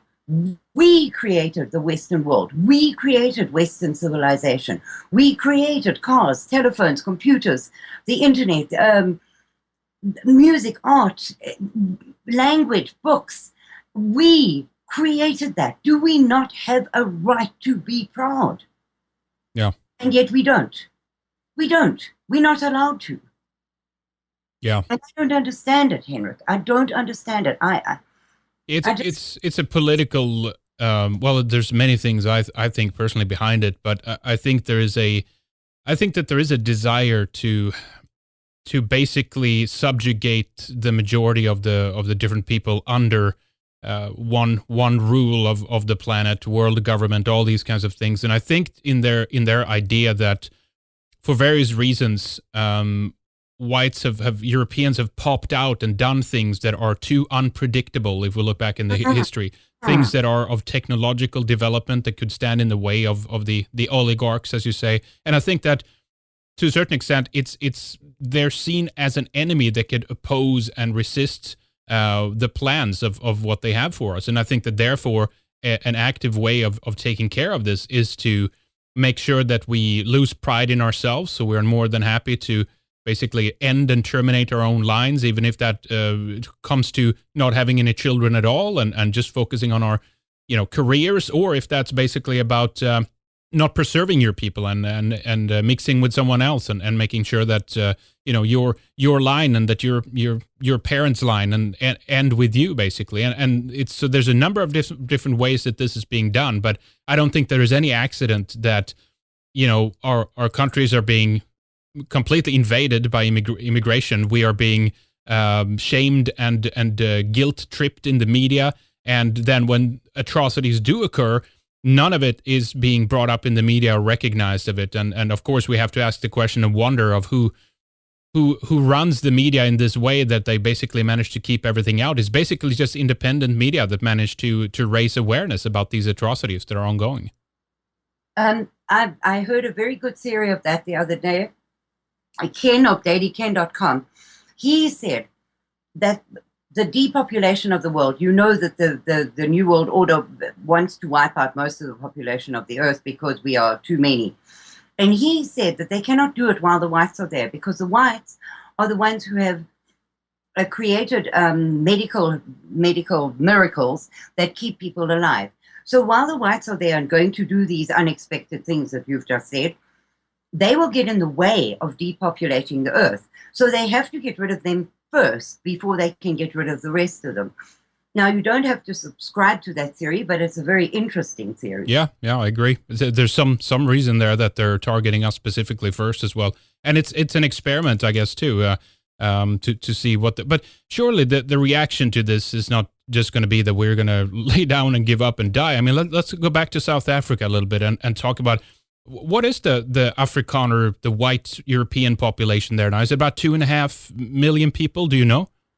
Well, I need to tell you this as well. Getting any figures out of South Africa is extremely difficult because there is unbelievable censorship there. Right. And the government does not allow the newspapers or anybody to put out crime figures, for instance. The government puts them out if and when they feel like them. So approximately every 18 months, they will bring out crime statistics, but they are not split up into racial groups. So although the crime statistics are not even true, because we can prove with the documented murders that we've got that they're reporting nonsense, get any figure out of South Africa is difficult. So as far as I know, there are approximately 3.5 million white people out of a population of between 55 and 70 million. And you know what I saw recently? It just came to me now. I recall that, I forget which city it was in, but it was in South Africa. And due to the harsh economic conditions in some of the other neighboring countries, there were other blacks from other parts of Africa that were coming into South Africa. And has been this horrible, obviously, crime, because of this, where they begin to, target other Africans from other countries that come down. And in this instance, it was all over the Daily Mail in the UK, the Telegraph wrote about it, CNN and all these things. So I guess in certain instances, depending on the skin color of the victims, it does actually come to the surface, I guess. Well, this for me is one of the biggest shocks. The whole media uproar worldwide about Cecil the Lion. Yes. Now, in that period that they have been screaming and shouting about Cecil the Lion, 58 white South Africans have been tortured to death. And not one word. No, it's not important. They don't care about it, But how is that possible? Henrik, my heart breaks to see that the lion who the Zimbabweans don't care one bit about. They really don't, because the Zimbabwean came out on an article the other day and said, oh, for heaven's sake, we kill lions every day. And Mad Bob Mugabe had 2 lions on his birthday menu. I know, an elephant and all these things. Amazing. Yes, wow. Yes. So this whole uproar created by the rest of the world, while 58 innocent white South Africans were tortured and raped to death. And not one word. No. I just want to give up most days. I want to sit here in my little house and say, look, I'm not achieving anything. My voice is not being heard. But I feel the pressure of those 3.5 million lives on my shoulders because I'm the only one in the USA trying to do this. The only one person in the whole of the USA trying to raise awareness. And so I feel the weight of those people who are dying like flies. And they're being targeted for who they are. Is this, do you think, Karin, done in a, what's feeding this? Is there what can you tell us about the media climate in South Africa? Are there papers and television shows that come out that speak about this? Is it? No, Henrik. In South Africa, the press is controlled by the government, and the radio stations and the TV stations are government owned. So there is intense censorship. But if any crime is reported in the newspapers, it will always have a picture of white hands in handcuffs. Always. And yet there is very little white on black or white on white crime in South Africa. So they are brainwashing you just by that picture of thinking that story is about some white criminal. And so, yes, it is orchestrated from the top downwards. And it is a terrible thing. I would like to talk to you about squatter camps in South Africa, because this is a story that the world needs to know, and they need to pay attention. So there are 119 plus race-based laws in South Africa. Now, in the Constitution of South Africa, which has been held up in the American Congress as the best constitution in the world, better than the American one, it says that there will be no discrimination by means of color, race, sexual preference, etc. And a couple of paragraphs later, it says, except in the case of affirmative action, which is to right the wrongs of the past. So our Constitution itself contradicts itself in one breath. Now, when the blacks came into power, they instituted affirmative action laws. And your company had to have a staff contingent that equaled the demographics of the country. Now, the demographics of the country are 90% black, a couple of percent Indian, a couple of percent other colors, and about 6% white, 6 or 7%, depending on which figures you're looking at. So if your company has more than 6% white people, you will be penalized by the government. Now, originally, white women were categorized as previously disadvantaged people. So if a company was hiring, they would hire a white woman because they still met the standards set by the government. So if a man was laid off from his job because he was white, his wife had a good chance of getting a job. So we were still hobbling along quite nicely. But then they decided that white women were no longer previously disadvantaged. And then they instituted black economic empowerment laws. It has now got to broad-based black economic empowerment. And there were some new laws passed earlier this year. So the number of racist anti-white laws in South Africa is probably well over the 119 that I know about. So what country in the world has 119 laws protecting the huge majority from the tiny minority? Yeah. It's just insane. It's mind-boggling. It is totally insane. So what they've been doing is a couple of years back, they said that you have a BEE scorecard if you have a company, which means at the end of every month, the government looks at your scorecard and sees how many blacks are in management level. So you must have 90% black management, 90% black middle management, 90% black ordinary workers, etc. Otherwise, you cannot get a government contract. So not only you, but any of your suppliers. So if you're a printer, your paper supplier, your ink supplier, your everything has to be BBBEEE compliant. And if they're not, you cannot get a government contract. So they've started laying off whites at a rate of knots. I mean, if you were white, you were out of a job. End of story. That's just it. So, and I need to mention there as well that charity giving is scored on that same scorecard. So if you give to anything other than 100% black charity, you lose points on that scorecard. So if your orphanage has got 5% whites, you will lose points. Right. So now they've cut off the job market for the whites, and they've cut off all charity giving for the whites. Wow. Talk about micromanagement. Wow. Yes. Even the Red Cross. Now, one of the guys from American White History Month contacted the Red Cross in America and asked them why are they not helping the whites in South Africa.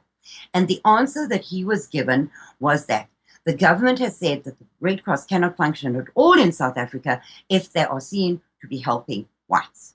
So in order to have a presence in South Africa, they help only blacks. Right. Now, that doesn't sound so bad. It doesn't sound so bad. But you have to consider this, that out of a population of 3.5 million whites, 1 million and counting are jobless, homeless, and living in informal settlements. Yeah. Now, they have no access to money, charity, food, social services, hospitals, nothing. They have access to absolutely nothing. It's amazing.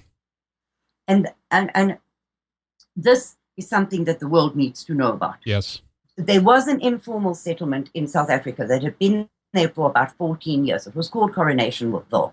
It was a white informal settlement where, and now people call them squatter camps, but that gives a totally wrong impression of what they are, because the black squatter camps are where blacks have just taken over a piece of land that doesn't belong to them and put up shacks and shanties there.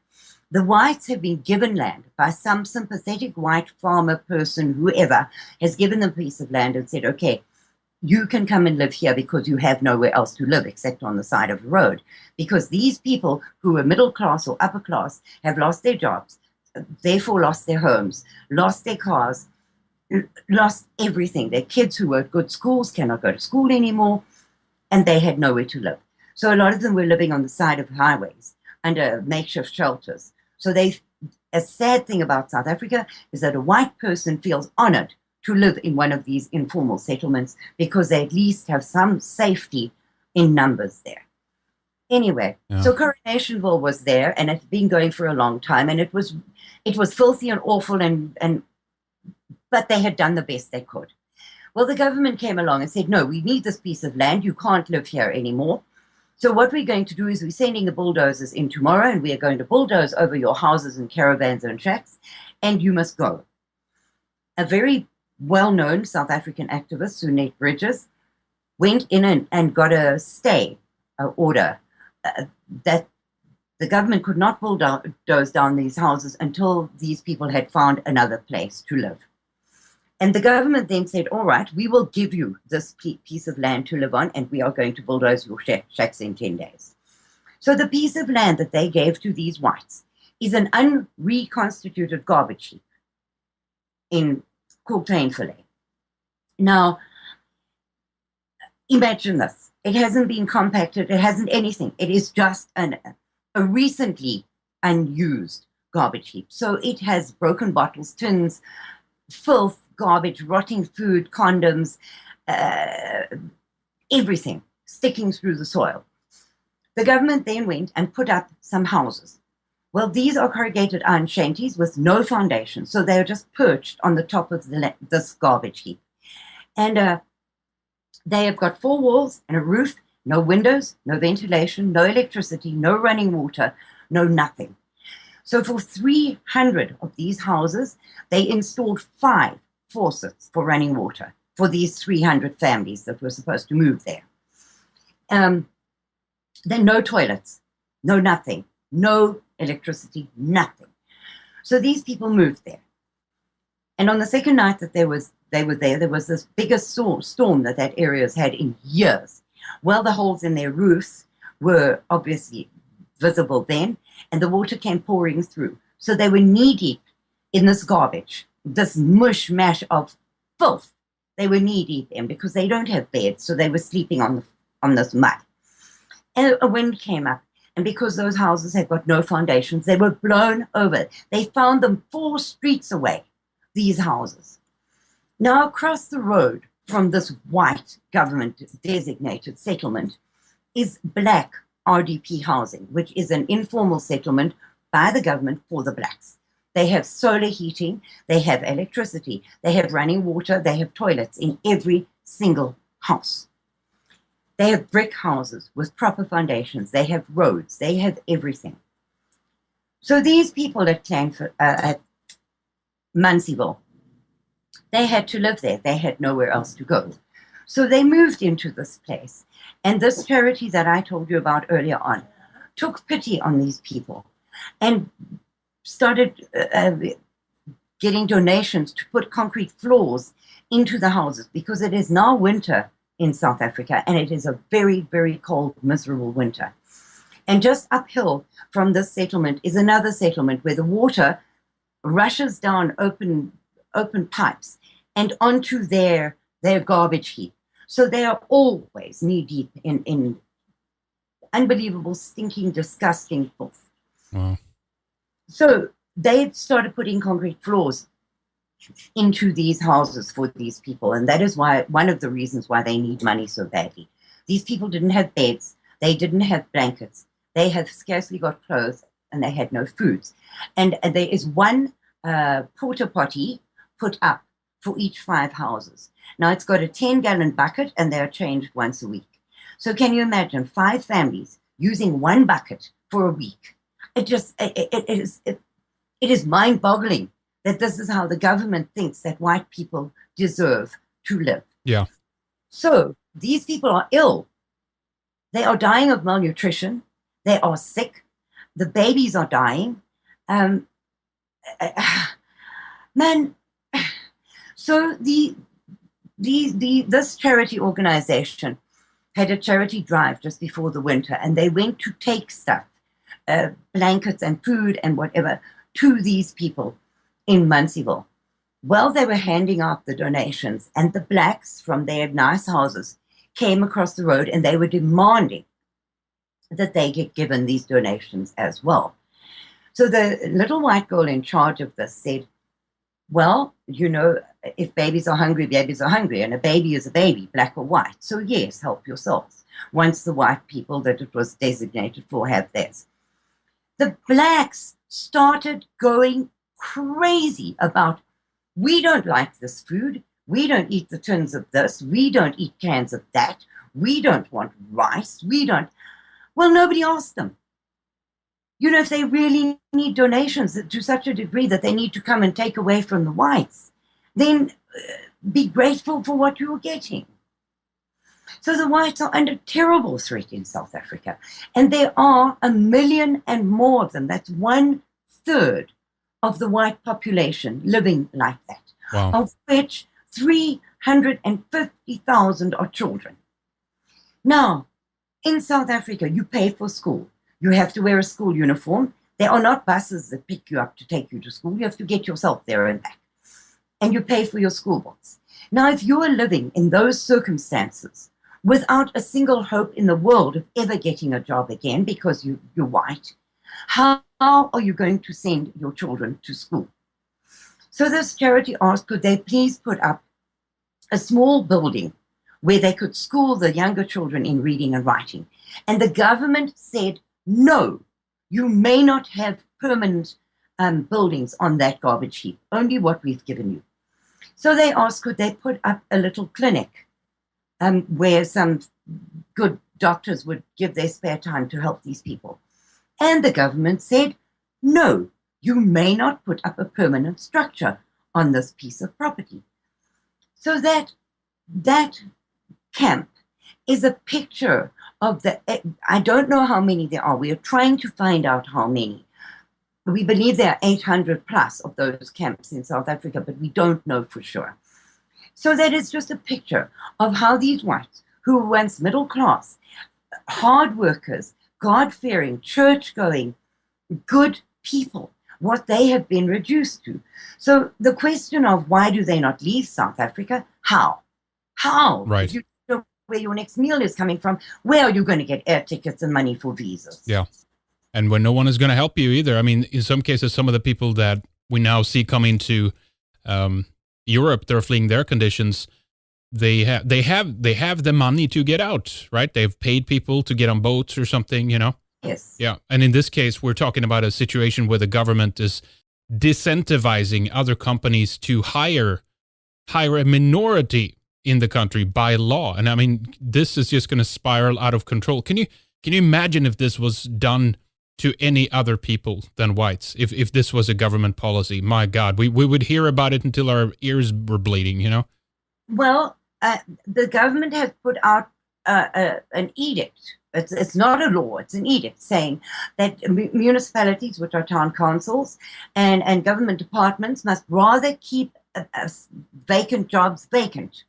They must not give it to a white, it must be left vacant. So people who have studied all their lives, who have gone to school, gone to university, got degrees, worked hard, kept that country running, are now living on garbage heaps. And their job is being taken over by 4 blacks who cannot do the job.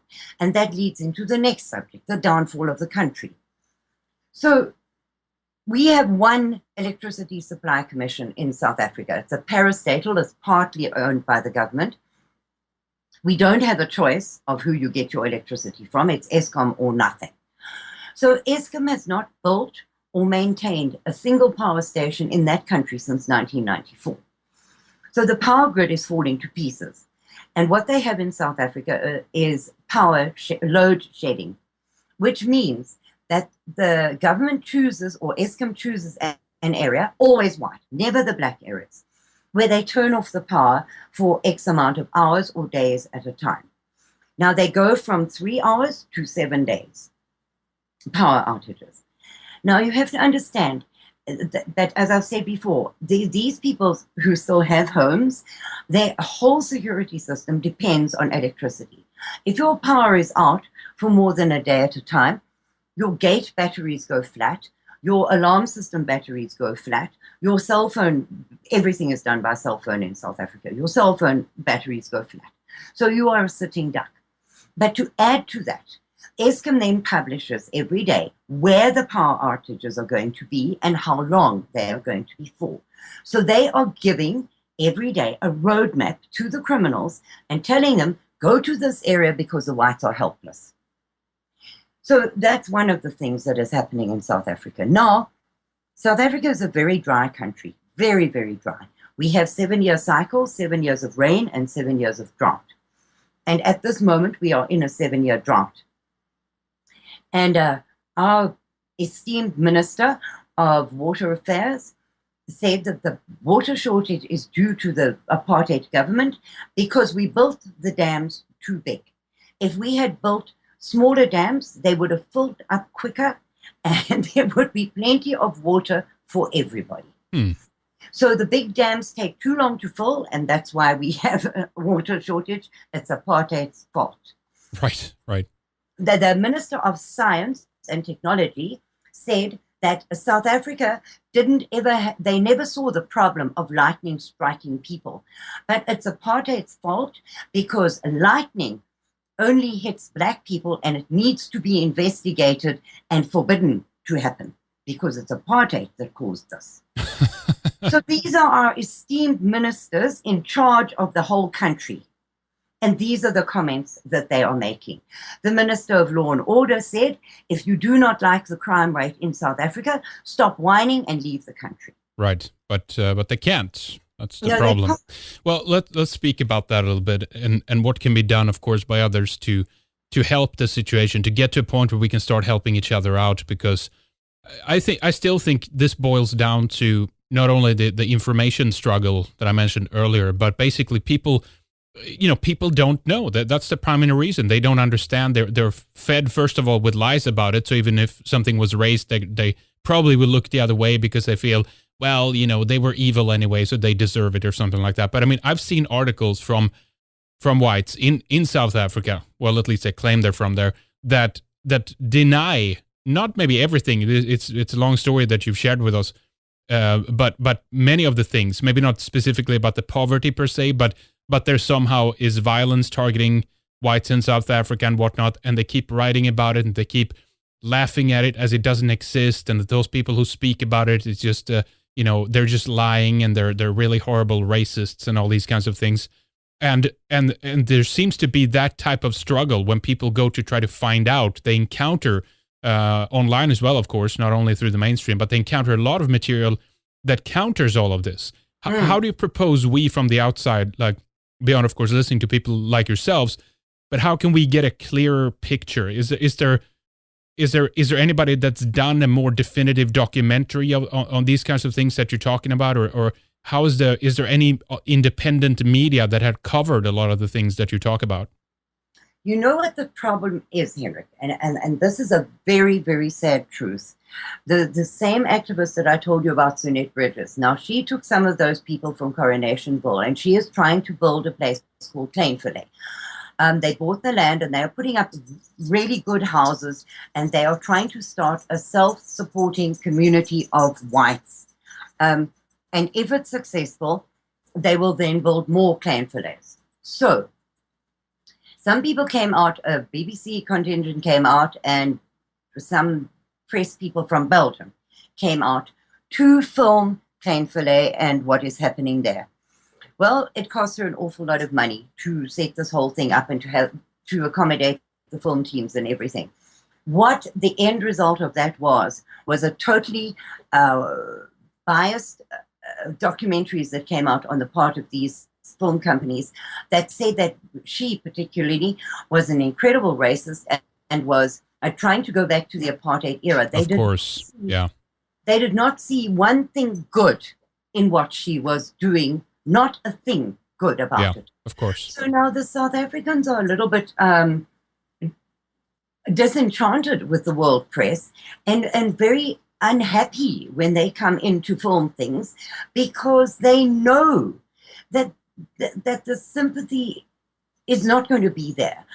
The minds are made up before they go and do these documentaries. Of course, yeah. So you'll find a BBC documentary was done in the white squatter camps by a black British guy. I can't remember his name right now. It was two videos were made by him, but also making a kind of a laugh in your sleeve about these whites, because, well, they're such big bad people. Right, yeah. Now, the American Freedom Party recently sent an observer over to South Africa, a Canadian guy. They sent him over to South Africa on a fact-finding mission to come back and write a book and a pictorial study of what he found over there. He has just recently come back, maybe 6 weeks ago, and is busy writing the book with some South African authors. But I was instrumental in setting up his tour, so I set him up with the squatter camp people, etc., and did his itinerary. So I know exactly what he saw and he came back horrified. But the problem is, who buys books? Right. Who cares enough? Well, that's what I'm saying.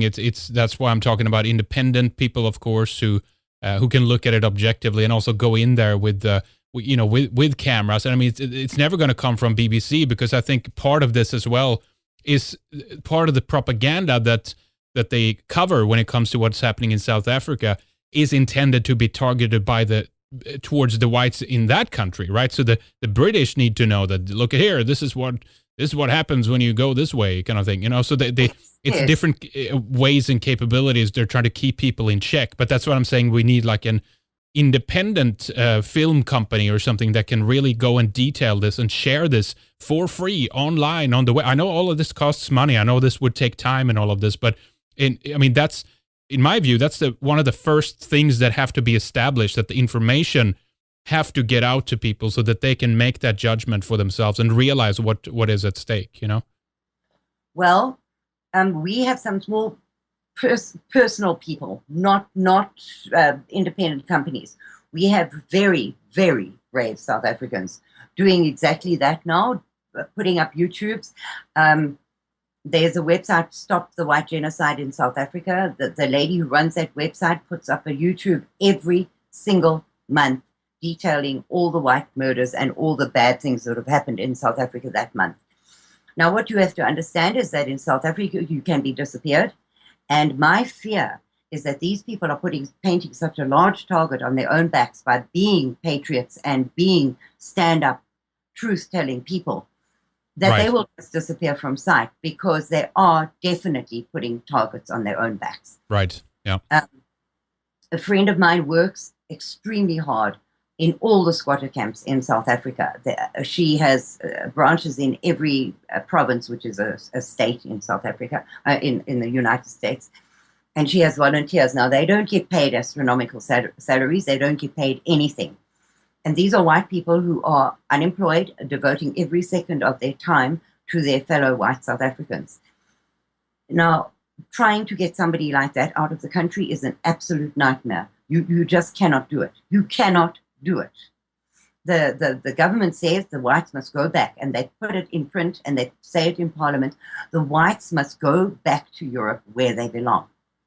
But if you try and get your paperwork together to go somewhere, because you're not going back anywhere if you've been in South Africa 400 years, what are you? My father is Dutch, my mother is Scots. Where do I belong? What am I? Who am I?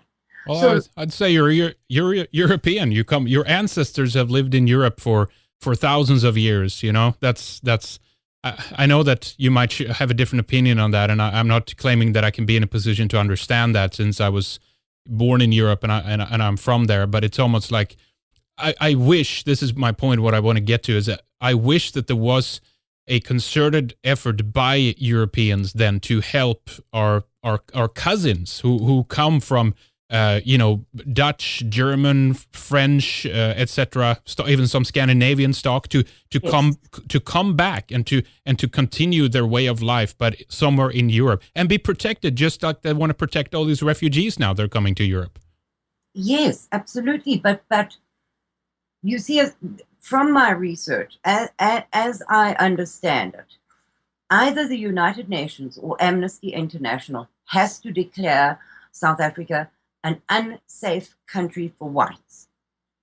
Now, despite the fact that Dr. Gregory Stanton from Genocide Watch, which is a United States-based organization that keeps an eye on all the countries in the world for possible genocides and genocides happening. Now, Dr. Gregory Stanton was a very, very vocal voice against apartheid. He stood up and marched and screamed against apartheid. The Dutch journalist that I told you about earlier, Ariana van State, she went to Gregory Stanton and she said to him, look, there is a genocide happening in South Africa and you need to go and investigate it. So after many, many, many months of persuasion and providing him with facts and figures, he went to South Africa to have a look for himself. I believe it was in 2012 was his first visit there, where he put South Africa on stage 5 of 8 stages of genocide. But he also said that South Africa is in all 8 stages of genocide. However, it is such a slow genocide without thousands of bodies in the streets every day that it is very hard to quantify or even qualify what stage we are at. The genocide is underway, but it is a very slow genocide. And it's broken up because there are attacks on individual people and they're targeted here and there, and it's not, in that sense, it's not concerted, but at the same time there is obviously a machine behind all this that is basically creating these conditions. I mean, I can compare the situation maybe to, well, not it's not comparable, but I'm saying when I look at the media in certain European countries, I see how the dialogue is ramped up against the native population, whereas basically, if an immigrant comes to Sweden, they can very quick, if they learn the language, read about how horrible and racist Swedes really are, and they're the ones who are holding you down. And the liberal media is really, feeding this, really division and hatred against the native population. And I would expect that's also something that lies at the backdrop in South African media. Yes, because you spoke about that. Maybe you did.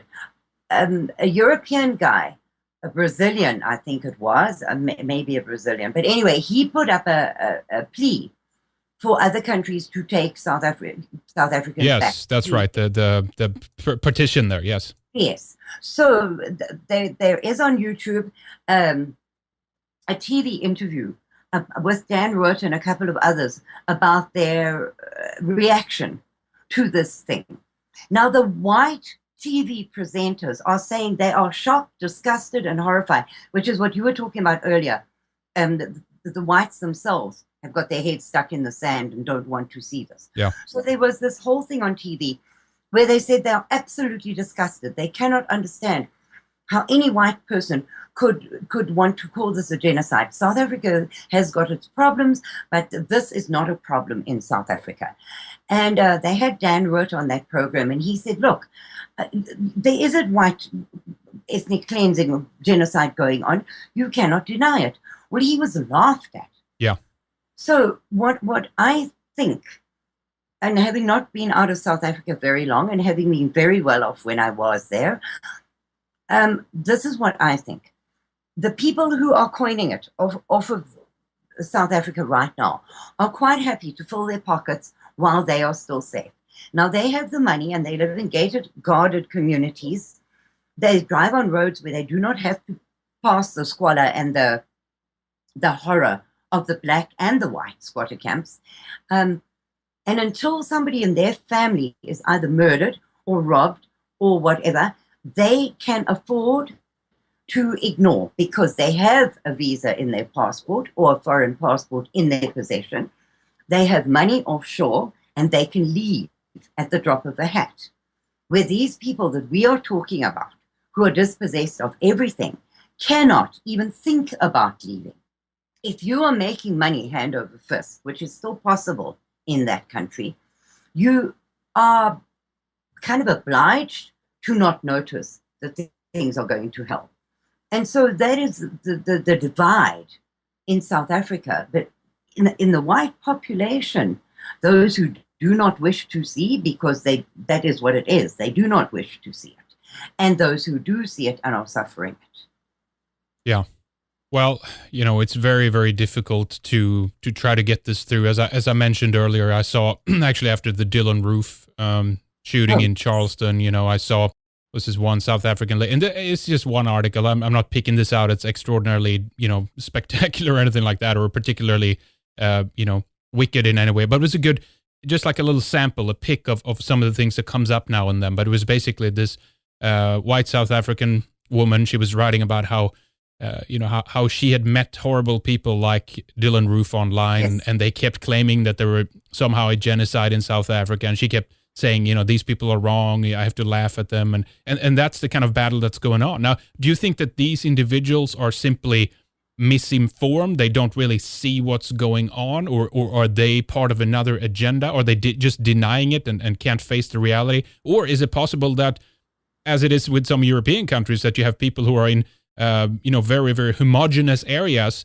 they keep lobbying for diversity, but they actually are never in those areas and never actually get to see some of those, the clashes that occur between people, There you go. There you go, Hedrick. Yeah. It is so easy to sit in your little ivory tower, protected from the rest of the world, and spout off this liberal, I nearly swore, nonsense, liberal nonsense, and have that liberal viewpoint, because in your little ivory tower, you are so protected and you don't have to see it. And once again, you have the education system, which is incredibly liberal and anti-white. So you've gone through that whole system, and you have blinkers on. And until it hits you or your pocket, you are not going to see it, because you refuse to see it. And so it's the same time that I'm fighting, and people like me are fighting the media blackout on the subject, we are fighting our own people. Yes, more than any, almost. Yeah. Send us hate mail, and you would be astonished at some of the things that I have been called and told because I'm a liar. Right. And now it's right in front of your eyes if you just open them. Well, it's this idea too, Karin, that it's like it doesn't matter, because you can't defend yourself. You can't stand up to your own interests. If you are white, you are in a different and separate category of one who's the symbol, the epitome of the perpetual oppressor, right? So whenever you stand up to yourself, oh my God, it's another Holocaust, the SS army is marching in, and that's it, right? Mm-hmm. Absolutely.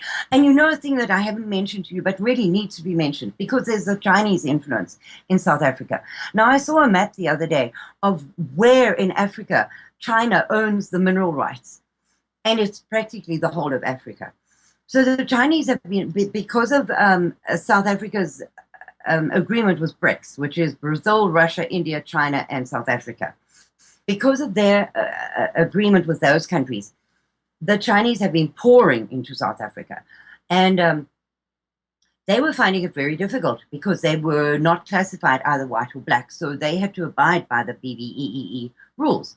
So in 2008, our wonderful ANC government, in their infinite wisdom, declared that Chinese are now black. So that none of really? Yes. Wow. In South Africa, if you're Chinese, you are classified black. In other words, you can join in the fight against white. Yes. Yeah. Yes, you can. And none of the laws that apply against whites apply against you, because you are black. Now, I don't know how the Chinese in China feel about being black, but they are. So that law was passed in 2008, so that the Chinese could bypass any of this stuff that other people have to abide by. And what is amazing is that you talked about the xenophobic riots in South Africa.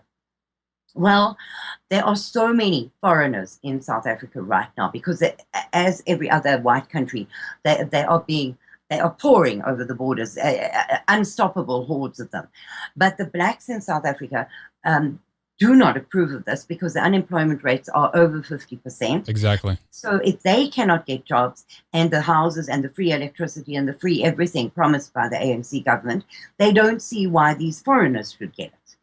So what they do is they take to the streets and they riot. They burn down and loot and destroy these foreigners' shops. But another thing we have not addressed is that the Winnie Mandela invented torture called necklacing. Now, Winnie Mandela invented this against one of her little guys who was a murderous little horror that turned against her. So she had him necklaced. And necklacing consists of either cutting off your arms below the elbow or tying your arms to your body with barbed wire, and then putting over your shoulders a rubber tire, pouring gasoline on it, and setting it alight, and then dancing around you and singing songs while you writhe in agony and burn to death. Now, Winnie Mandela said, with our matches and our necklaces, we will turn South Africa black. But the majority of necklacing is black on black, not black on white. So when these xenophobic riots started, they started necklacing these Zimbabweans and other Somalis and all the rest of them in the streets.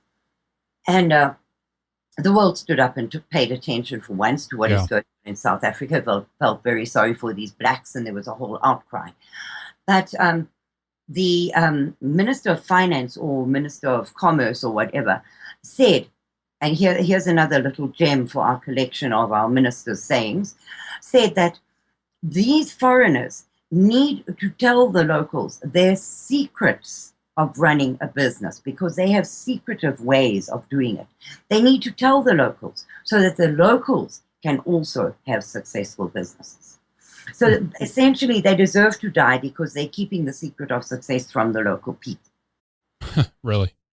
Wow. You know, South Africa is such a mess, Henrik. It is such a mess. And there are so many undercurrents and so many different things going on there that it is impossible to get a good picture of what is happening. And if a film team were to go there, independent or otherwise, they would need to spend a year because every single day there is new garbage coming out of South Africa. The latest one is the education of the ministers in charge. They are finding that more and more of these top people who are paid more than anyone else in the world, if they look at their resume, they have got doctorates and master's and bachelor's degrees, which do not exist. So when they were given the job, they were never given a background check for it.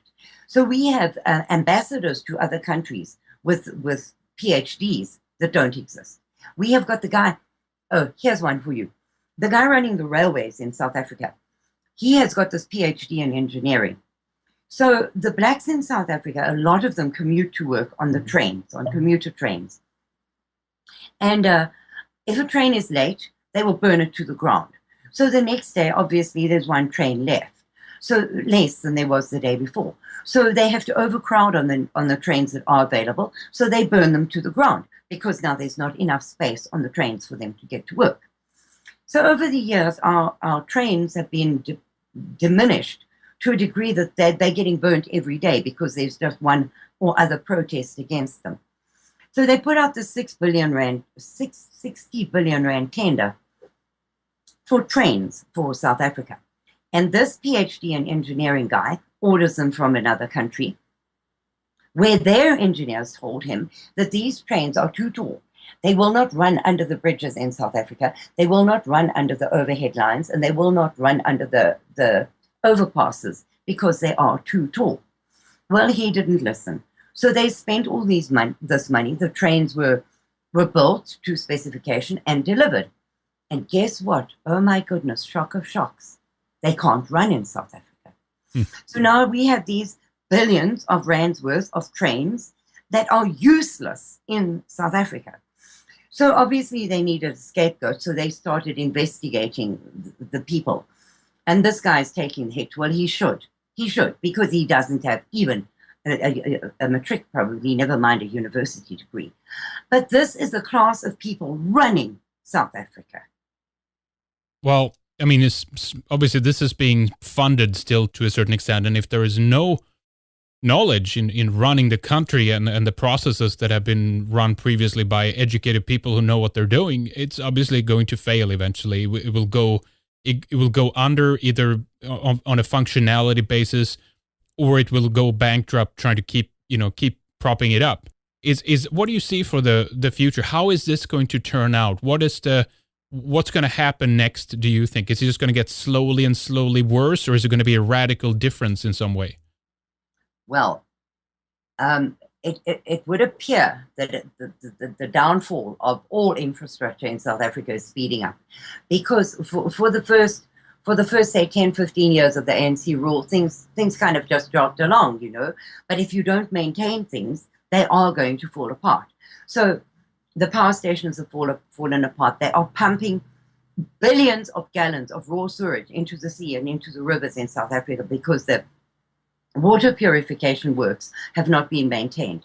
Now, in South Africa, because it's such a dry country, we recycle water. So the sewage is recycled and goes through intricate processes so that it is able to be used as drinking water at the end of it. But those plants are all falling apart. So instead of recycling the water, that raw sewage is being pumped into the rivers, the lakes, the dams, and water is becoming unusable at the same time as we are undergoing a terrible drought. The roads are falling apart. There are potholes in South Africa that entire cars can fit into. They just fall into these holes. The electricity is finished. The trains are finished. The water processing is finished. I mean, everything that keeps the hospitals. Let me touch on hospitals for you. We had the best hospitals in the entire world. We really did. We had the most incredible medical infrastructure. And in the apartheid years, the expected lifespan of the African was increased by 20 years because of the medical technology and science that there was available to them. Well, since the ANC has taken over, it has gone down again, that same 20 years that it was increased. The baby birth deaths have increased astronomically under the black rule. AIDS is one of the biggest things in South Africa. I don't know the exact figures, but it's probably about 3 in 10 are AIDS positive, and maybe more than that. So Mbeki, the second black president of South Africa, declared that AIDS was a man-made thing in order to make the blacks wear condoms and not breed so much. We were trying to commit a genocide against them by talking about AIDS. Right. So yeah.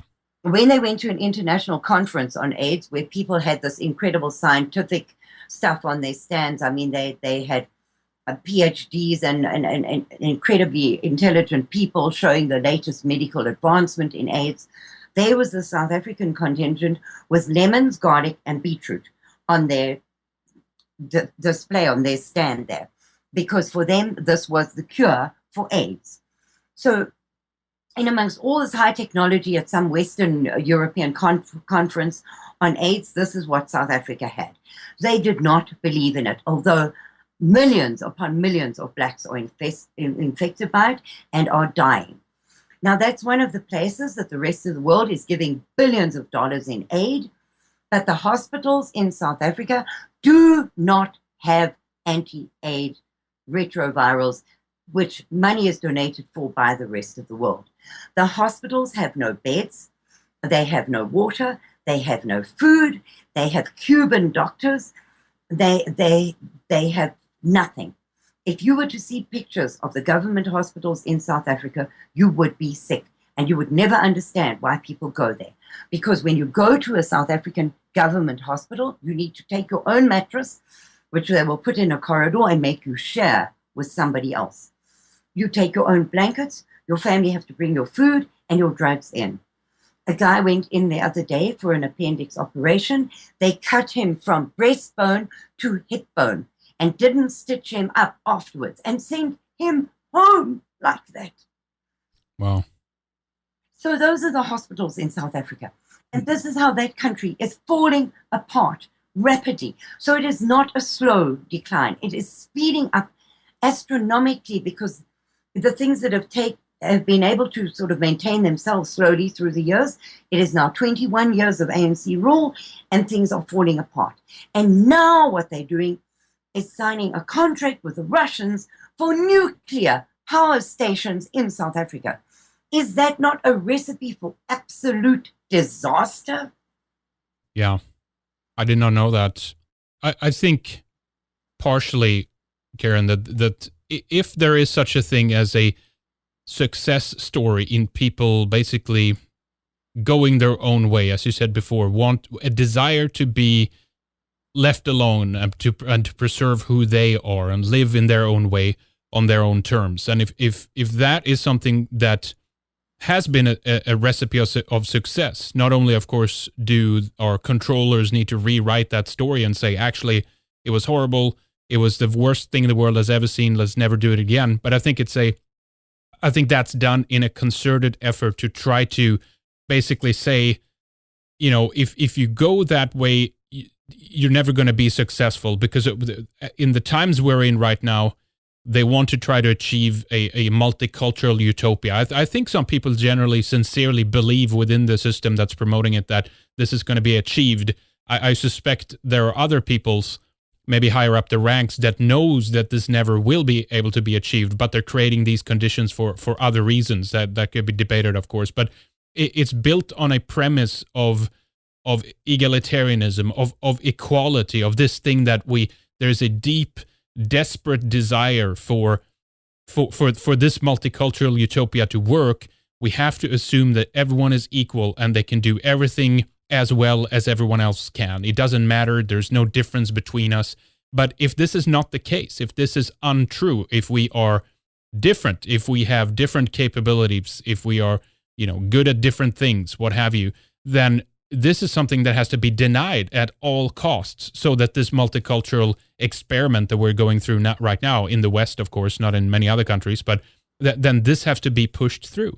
And so someone going their own way, someone being separateness, apartheid, being apart from other people, then that's something that at all costs would have to be destroyed. And so I think to a certain extent, what has happened in South Africa is partially due to the timing of the whole thing. That it's at the worst possible time when the establishment is seeking to reform the global community or all the different nations into a global community rather.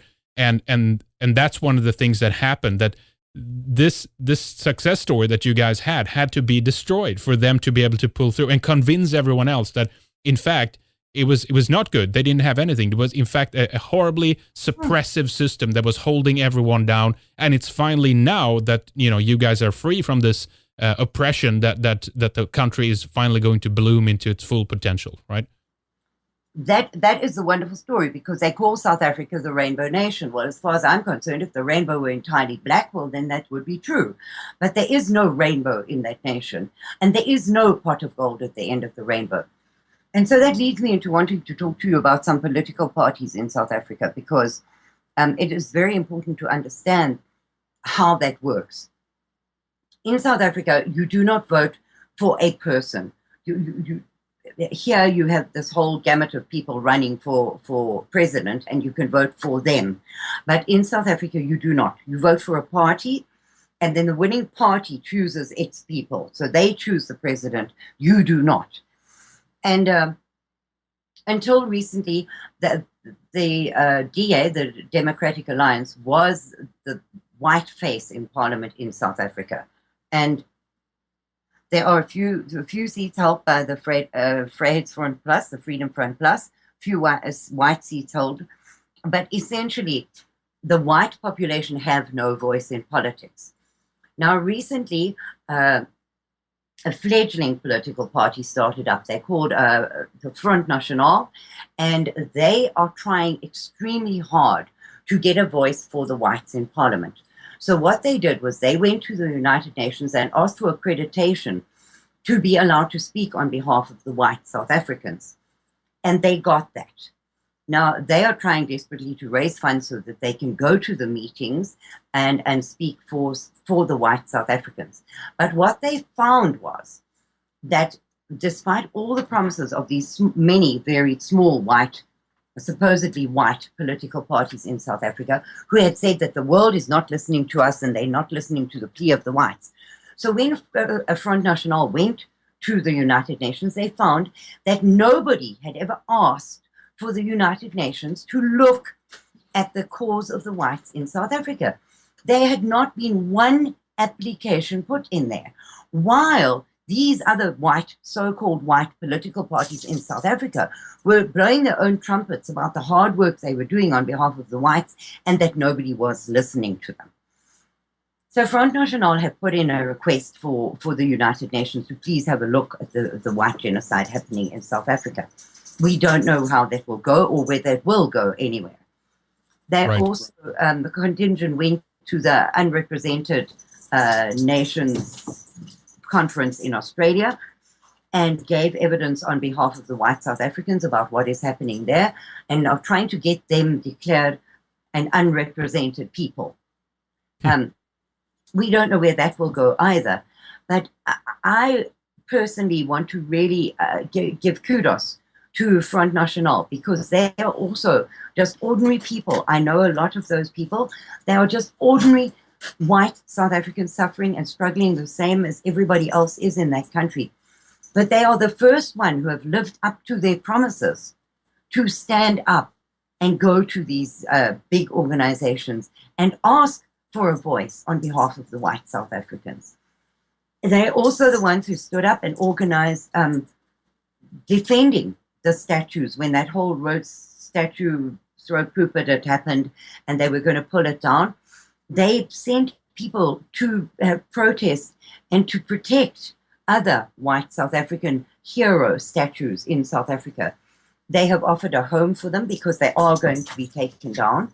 They have offered a home for them so that they can be kept instead of destroyed. We don't know where that is going to go either, whether they will be just broken down.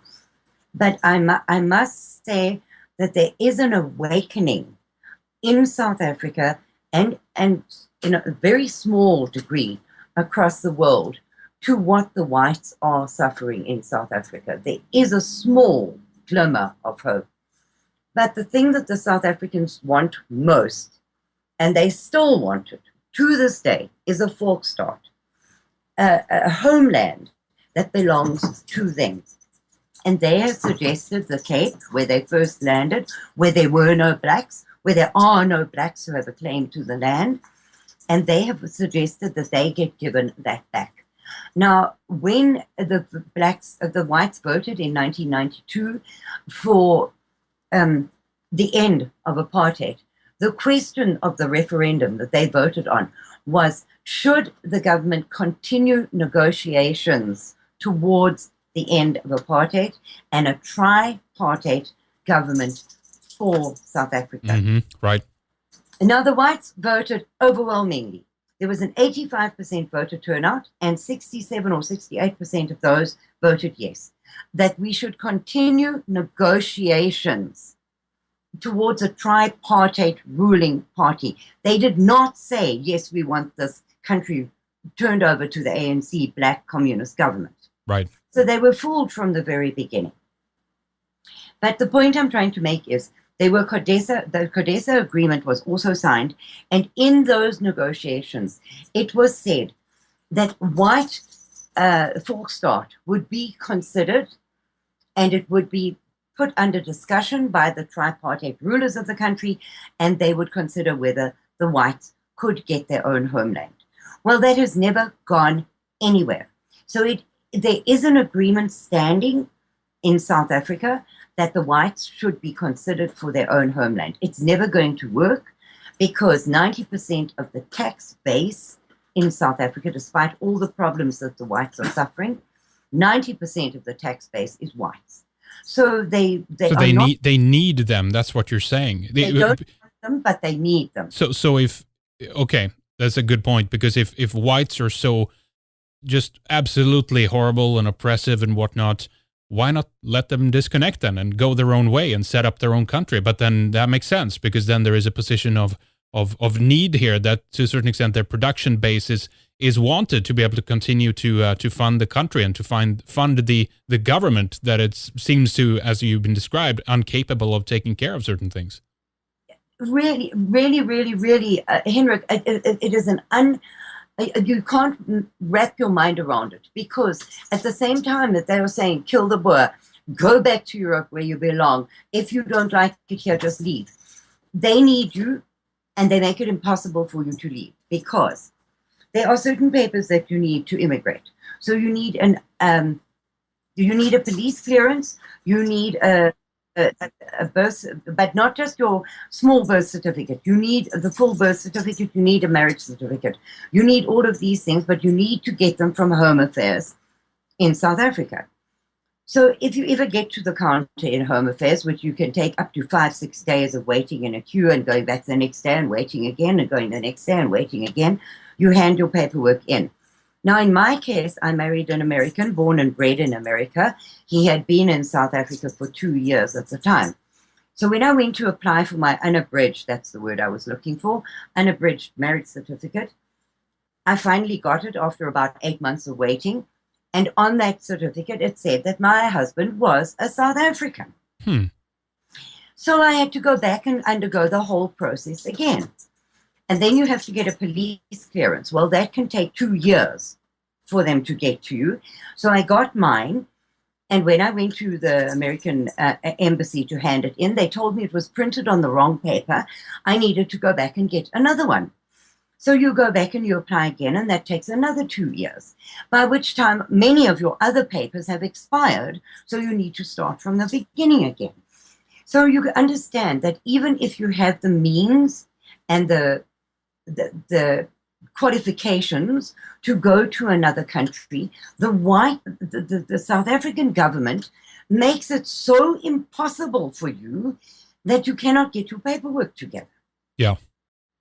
It's amazing. I mean, what you've said already, obviously, then there is no desire to let people split off. But let's for a moment talk about what potentially, in your view, could be an ideal situation. Because as it stands right now, it's actually in many countries where there are a fairly large population, that the political system is no longer able and capable to facilitate the different needs and interests, and the more.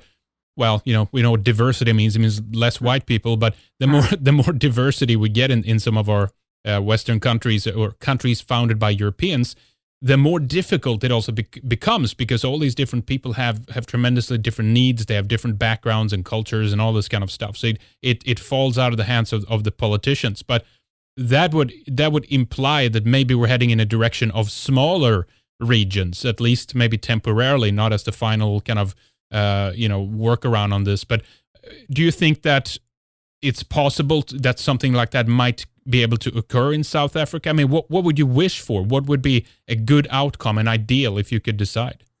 Okay, there are only 2 routes to follow in South Africa.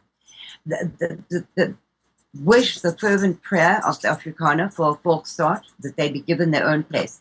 Now, there are 2 towns in South Africa. I don't know what.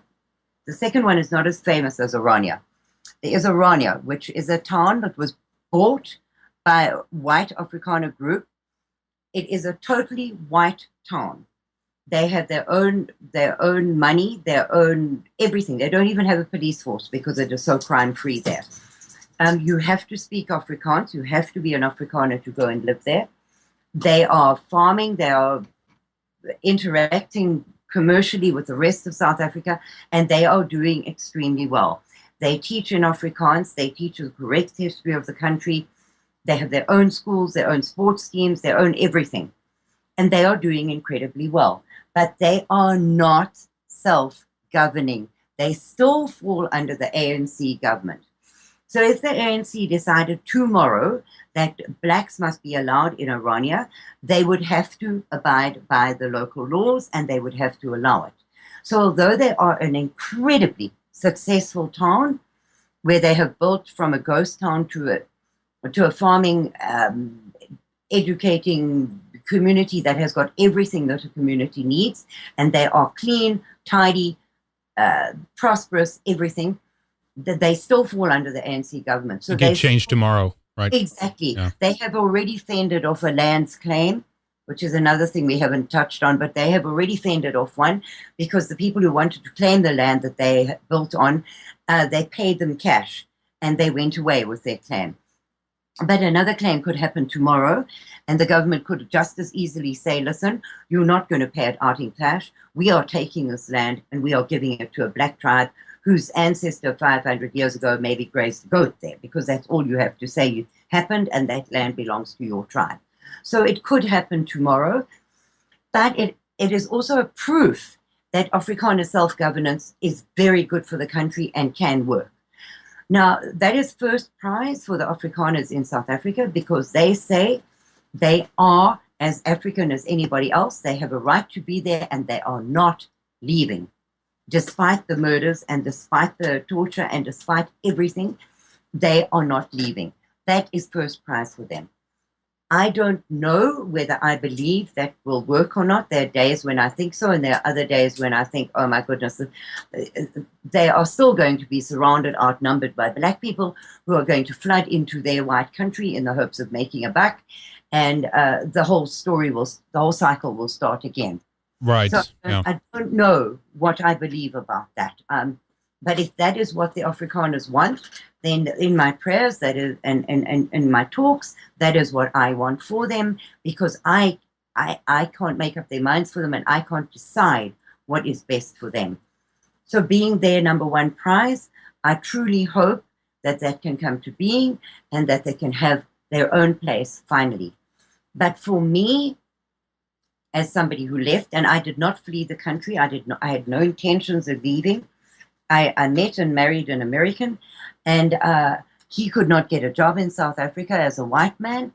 And after 2 years there, he said, look, a man's man does not be supported by his wife. This is just not acceptable, and I'm taking you to my home where I can get a job and I can support you. Yeah. So I had no intentions of leaving. I didn't flee the country. I came here because I love my husband dearly. He's a good man. He wanted to look after me, and I cannot deny him that. So here I am. But in a way, it's a good thing because I'm much freer here to speak out against the injustices. Yeah. Do you travel back regularly, or? I cannot. The ANC will disappear me at the airport. Right. If I land in South Africa, I will not make it into the. So they know about you. They have you on the radar. Yeah. Yes, they do. I have an enormous target on my back. Enormous. I cannot go back there. So the other thing that I think would be a good thing for South Africans is to be allowed to go back to their European roots. Yeah. Now, despite the fact that they are kicking and fighting and don't want to do that, it would probably be the safest route for them. But we would then need to send, the other countries would need to send in airlifts to get these 1 million of them living in informal settlements, to get them out of there, because there's no way that those people could leave. And with every country in the world being invaded by black hordes and Muslim hordes, they do not have the financial ability to bring in more people that they would be fully responsible for until they got on their feet. So they would need to airlift them out, provide them with housing and employment, and until they could get back on their feet and become contributing citizens to that country. So either of those solutions I don't see happening. I just see that if Julius Malema and his economic freedom fighters take over that country, they have a plan in place called Uhuru.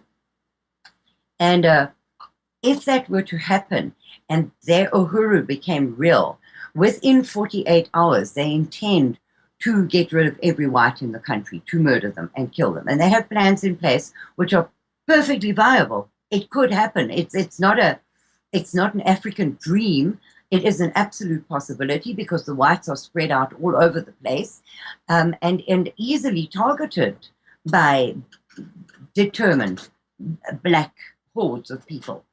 Now, that is my fear, that in a short period of time, the whites will be wiped out and the rest of the world will say, oh my goodness, how did that happen? We never saw it coming, and oh, how sad. and move on with their lives. Right. Now, Yeah. that is a very doom and gloom picture, but the other two possibilities are so unlikely, a fork start or refugee status and being flown out of the country en masse. What is left? Yeah. Well, Karin, there are others that we've talked with on the program here that have talked about the future a little bit. That what we're seeing is a culmination in Europe, Australia, America, etc.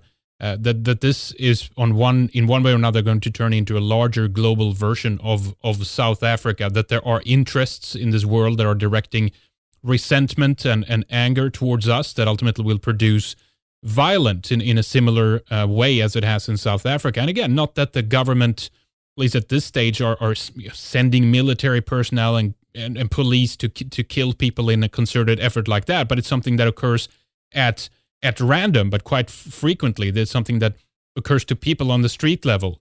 And if you are, white and native European, you will be targeted by people who come into your country and resent you and get taught that you're an oppressor, etc.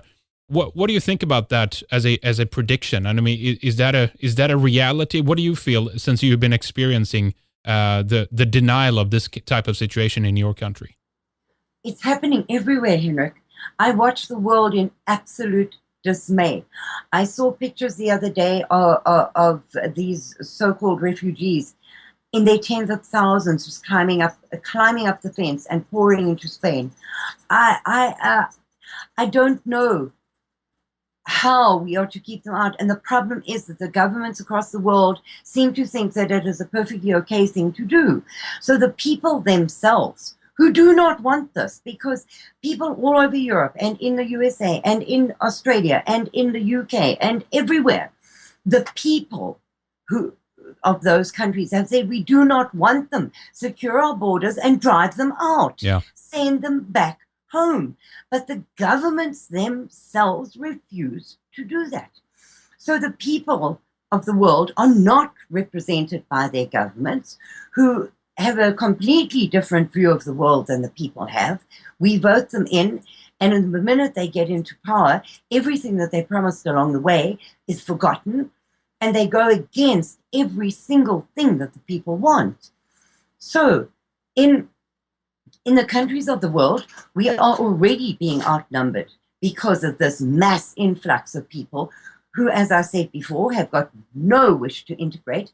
They just bring their barbaric rape, murder, torture, looting, living on the dole with their hands out. I mean, give me, give me, give me because I deserve.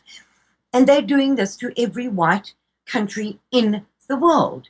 Why do they not stay in their own countries where they chase the whites away? They have achieved their objective. They've got what they wanted. Stay there.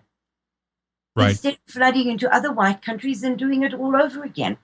So if all of these countries have got this problem, I mean, I live in Texas, and Texas is suffering incredibly by the influx of these illegals over the borders. And because the government here has refused the Border Patrol and ICE and all these people who were set up to keep them out or to send them home, they are now not, they've been instructed not to do their jobs. They are to house them, feed them, put them on buses and spread them all over the whole country.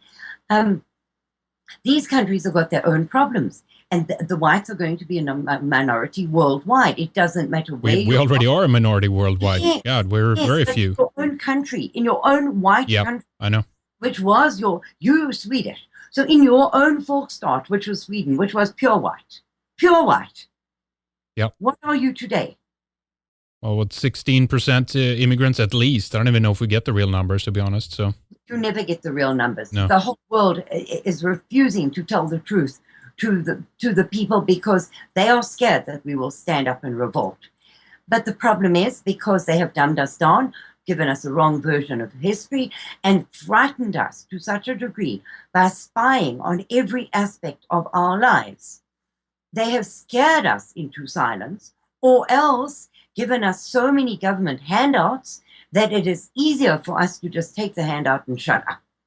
So in two ways, they've infiltrated everybody, and we have little to no hope of surviving as a race of whites. And when we are destroyed, the world is going into a dark ages because there is no innovation, no creative, no development, no research, no nothing amongst these black. So we are going to go once more into the dark ages, and we are seeing the signs of it with the censorship, the burning of the books, the breaking down of the statues, the burning of universities, the incredible more takers than makers, because the balance is tipping all over the world between those who are paying the taxes and those who are living off the taxes. You've seen the debt in every country that they are in that can never be paid, ever, ever, ever, ever. You're seeing the climbing unemployment, the climbing crime. It's an impossible situation. You know, we've always had territory and preserved it for our own, and to be able to have our own interests and maintain who we are. This is something which never, I think, is going to go away. We just live in a place right now where we're fooling ourselves. People are generally very, very naive. They don't see what this is going to develop into, or why this is being done, and many still, I think, hold a view that largely it's going to just, we're going to have a wonderful time together, and it's all going to be great. But the fact is, no, you see no other countries in this capability giving up its territory in the way that we are doing right now in the Western world. And this is, of course, going to have consequences. We just haven't wrapped our heads around this at this stage. But it's starting to dawn on some people that, wait a minute, multiculturalism is actually causing us to move away from, generally historically high trust societies.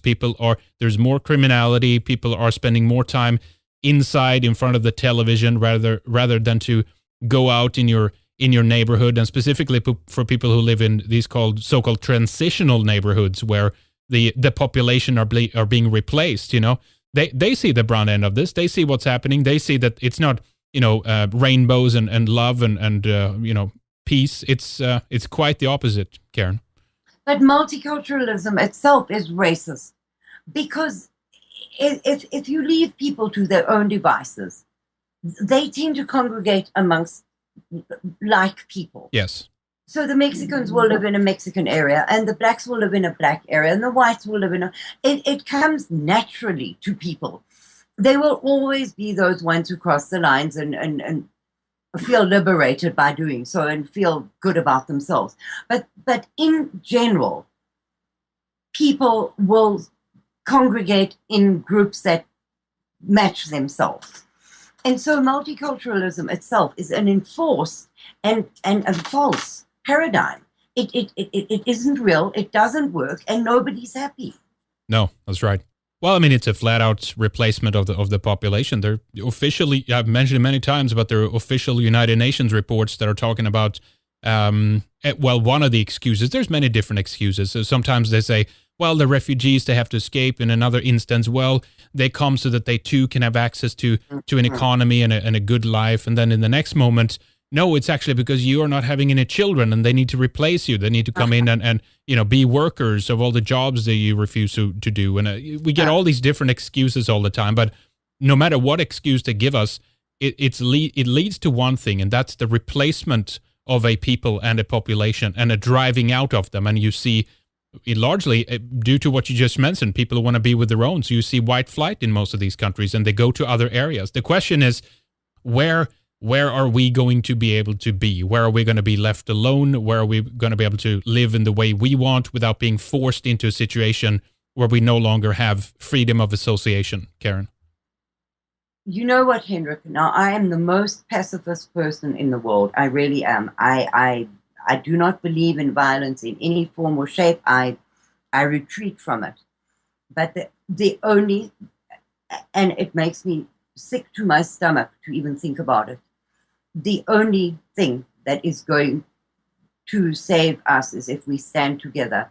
Now, I've been preaching that in South Africa for a very long time because the English and the Afrikaners hate each other with a passion unbelievable. Too bad. Yes, but there are only 3.5 million of them. So if they do not put their differences aside and stand up and have one big voice, they are never going to get anywhere. Now, that applies to us whites all over the world. Sure. If we do not forget that, well, I don't like the Germans because, and I don't like the Russians because, and I don't like the Australians because, and well, the New Zealanders, and oh my goodness, we are going to have to forget all those petty differences because they really are petty. And then there's an all-out war being waged against us. And we have to stand together and stand up and say, listen, our ancestors fought for the right to live. They fought to have this country. They fought for a place in the world. And we are going to fight again. If we do not do that, we are done for. And as I said, and I'm saying it again, I am not recommending civil wars. I'm not recommending that. But I'm saying my gut feeling is, if we do not forget all our differences, work together towards a common aim of saving the white race, we are done. Well, Karin, I think we should leave people with that and let them ponder upon what you've shared with us here today. And it's been a sincere and just right in the open, situation that you've shared with us in terms of what is happening in South Africa, of something that we are never told about in the media. We never hear about it. We always get the one version hammered over us all the time, and that's why this is so incredibly important to be able to get an insight into what actually is the other side of this, because I think, as most people know, they're listening to this show, they know how much the media is lying. We know that they're using it as a tool for social engineering and to steer people in a certain direction, to have them disarm them, their rationality, and to give up and to control them in the way that they want. And this is one aspect of it, folks, of not being able to know and to understand what happens in a situation like this. So this has been very important, Karin, and I want to thank you so much for what you do and for daring to speak out about this. And why don't you give us some of the details again about how people can support what you guys are doing, if there's another way that people can get in touch with you, and if there's something specifically you'd like to say in terms of how people can, are there efforts now to actually help try to get families out that want to leave South Africa to go back either to Europe or to America or anywhere else where they can be safe? Is there any programs like that ongoing right now? No, there are not any official programs doing that, but I have set up a fund where I am trying to get people out of South Africa and to help them with any legal fees, airfares, visas, legal fees required. I'm trying to help with that. But you're going to have to take it on faith that I am who I say I am and that the money will go to them, because I cannot set up a charitable trust for this, because it would expose the people and they would then have no chance whatsoever. So I have a PayPal account, which is cooks, as in cooking food, COOKS 595 @yahoo.com, which is my PayPal account. And that is where I'm helping a number of families who have applied for asylum, and a number of families who are trying to get out of South Africa. And then, of course, if you want to help the South African people in South Africa and make sure that your money is going to the white people, South African Family Relief Project is my charity of choice. There are many others, but you need to be very careful, because there are a lot of scams, and it pains me to say it. It really hurts me to say it, because people are trying to make money off of the misery of the whites in South Africa. Mm-hmm. So give your money and it doesn't go where it's supposed to go. It goes into some person's pocket instead.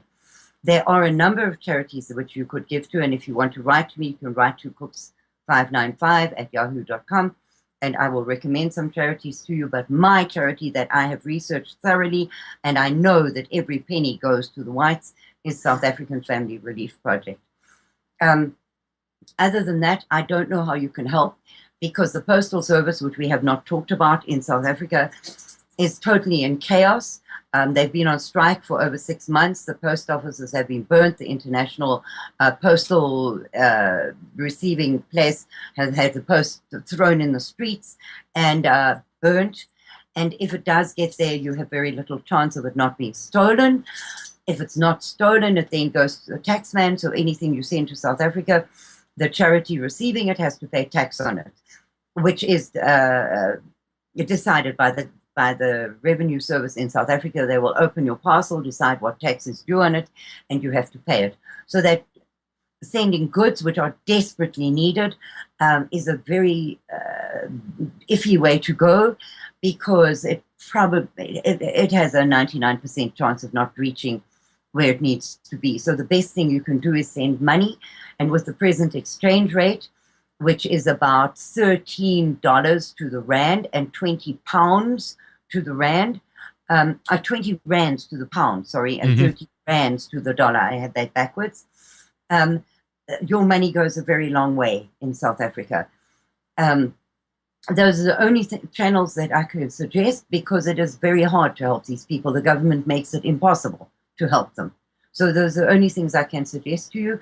But if I have raised the visa fees and most of the airfare for a South African couple who are in great danger. They are in extreme danger of being disappeared or killed in South Africa, and they need to leave urgently. I've raised most of the money for them. They will come and live in my home. They will have my car until we can get them on their feet. So I need a couple of $100 in order to get them here, and we will then thank everybody personally. They will thank them personally once they get here. So you will know the money went to the right place, and any excess money raised will go to any legal fees that they need once they get here. So that's the best that I can suggest to you. You either trust me or you don't. Yeah, well, and we haven't even talked about the way that some people are tortured and die in the most gruesome, heinous ways. There are many photos that I wish I'd never seen, that I wish I could erase from my memory. And well, Karin, we should talk again at some point and discuss some of the other things we didn't get a chance to discuss here today. There's a lot more to it, and there's a lot of different nuances and things that we didn't get a chance to discuss and talk about. But thank you again so much for coming on, and keep up the good work. Keep being brave and talk about these things, and keep spreading the word, and don't lose faith. I think there's a lot of people that are slowly kind of waking up to the reality of how they're being hoodwinked from this. So you do a good job, Karin. Thank you so much again. Thank you very much, Henrik, and thank you from the entire white population of South Africa, because it means such a lot to them. You have no idea the thank yous that come in after a show, because it is important to give them hope. And shows like yours are giving them hope that the world does care, that they're not left on the tip of Africa, dying like flies and nobody caring. So it is very important what you have just done, and I thank you from the bottom of my heart. Well, there you have it. That's our Red Eyes radio program for today. Thank you so much for listening, ladies and gentlemen, and for getting an inside perspective on this story.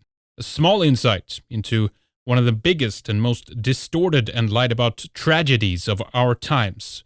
There is naturally more to this story, and we'll continue to bring you information from other people who can tell you firsthand about their experiences and how they flat out deny that any of this is happening, that somehow this is all delusions. They think that just because it's out of the press, it can't be true. Well, that's a big mistake to make. As you regular listeners know, conspiracy by omission is far from something new. We are going to be back with Dave Yorkshire from Mjölnir magazine out of the UK on Wednesday, and then we have Lorraine Murray, Dan Root, and others joining us on the program after that. Well, for now, we say thank you so much for listening. Once again, please sign up for a membership with us at redicemembers.com. Get full access to our archived programs going back to 2006, both ours and all the other content we have for you.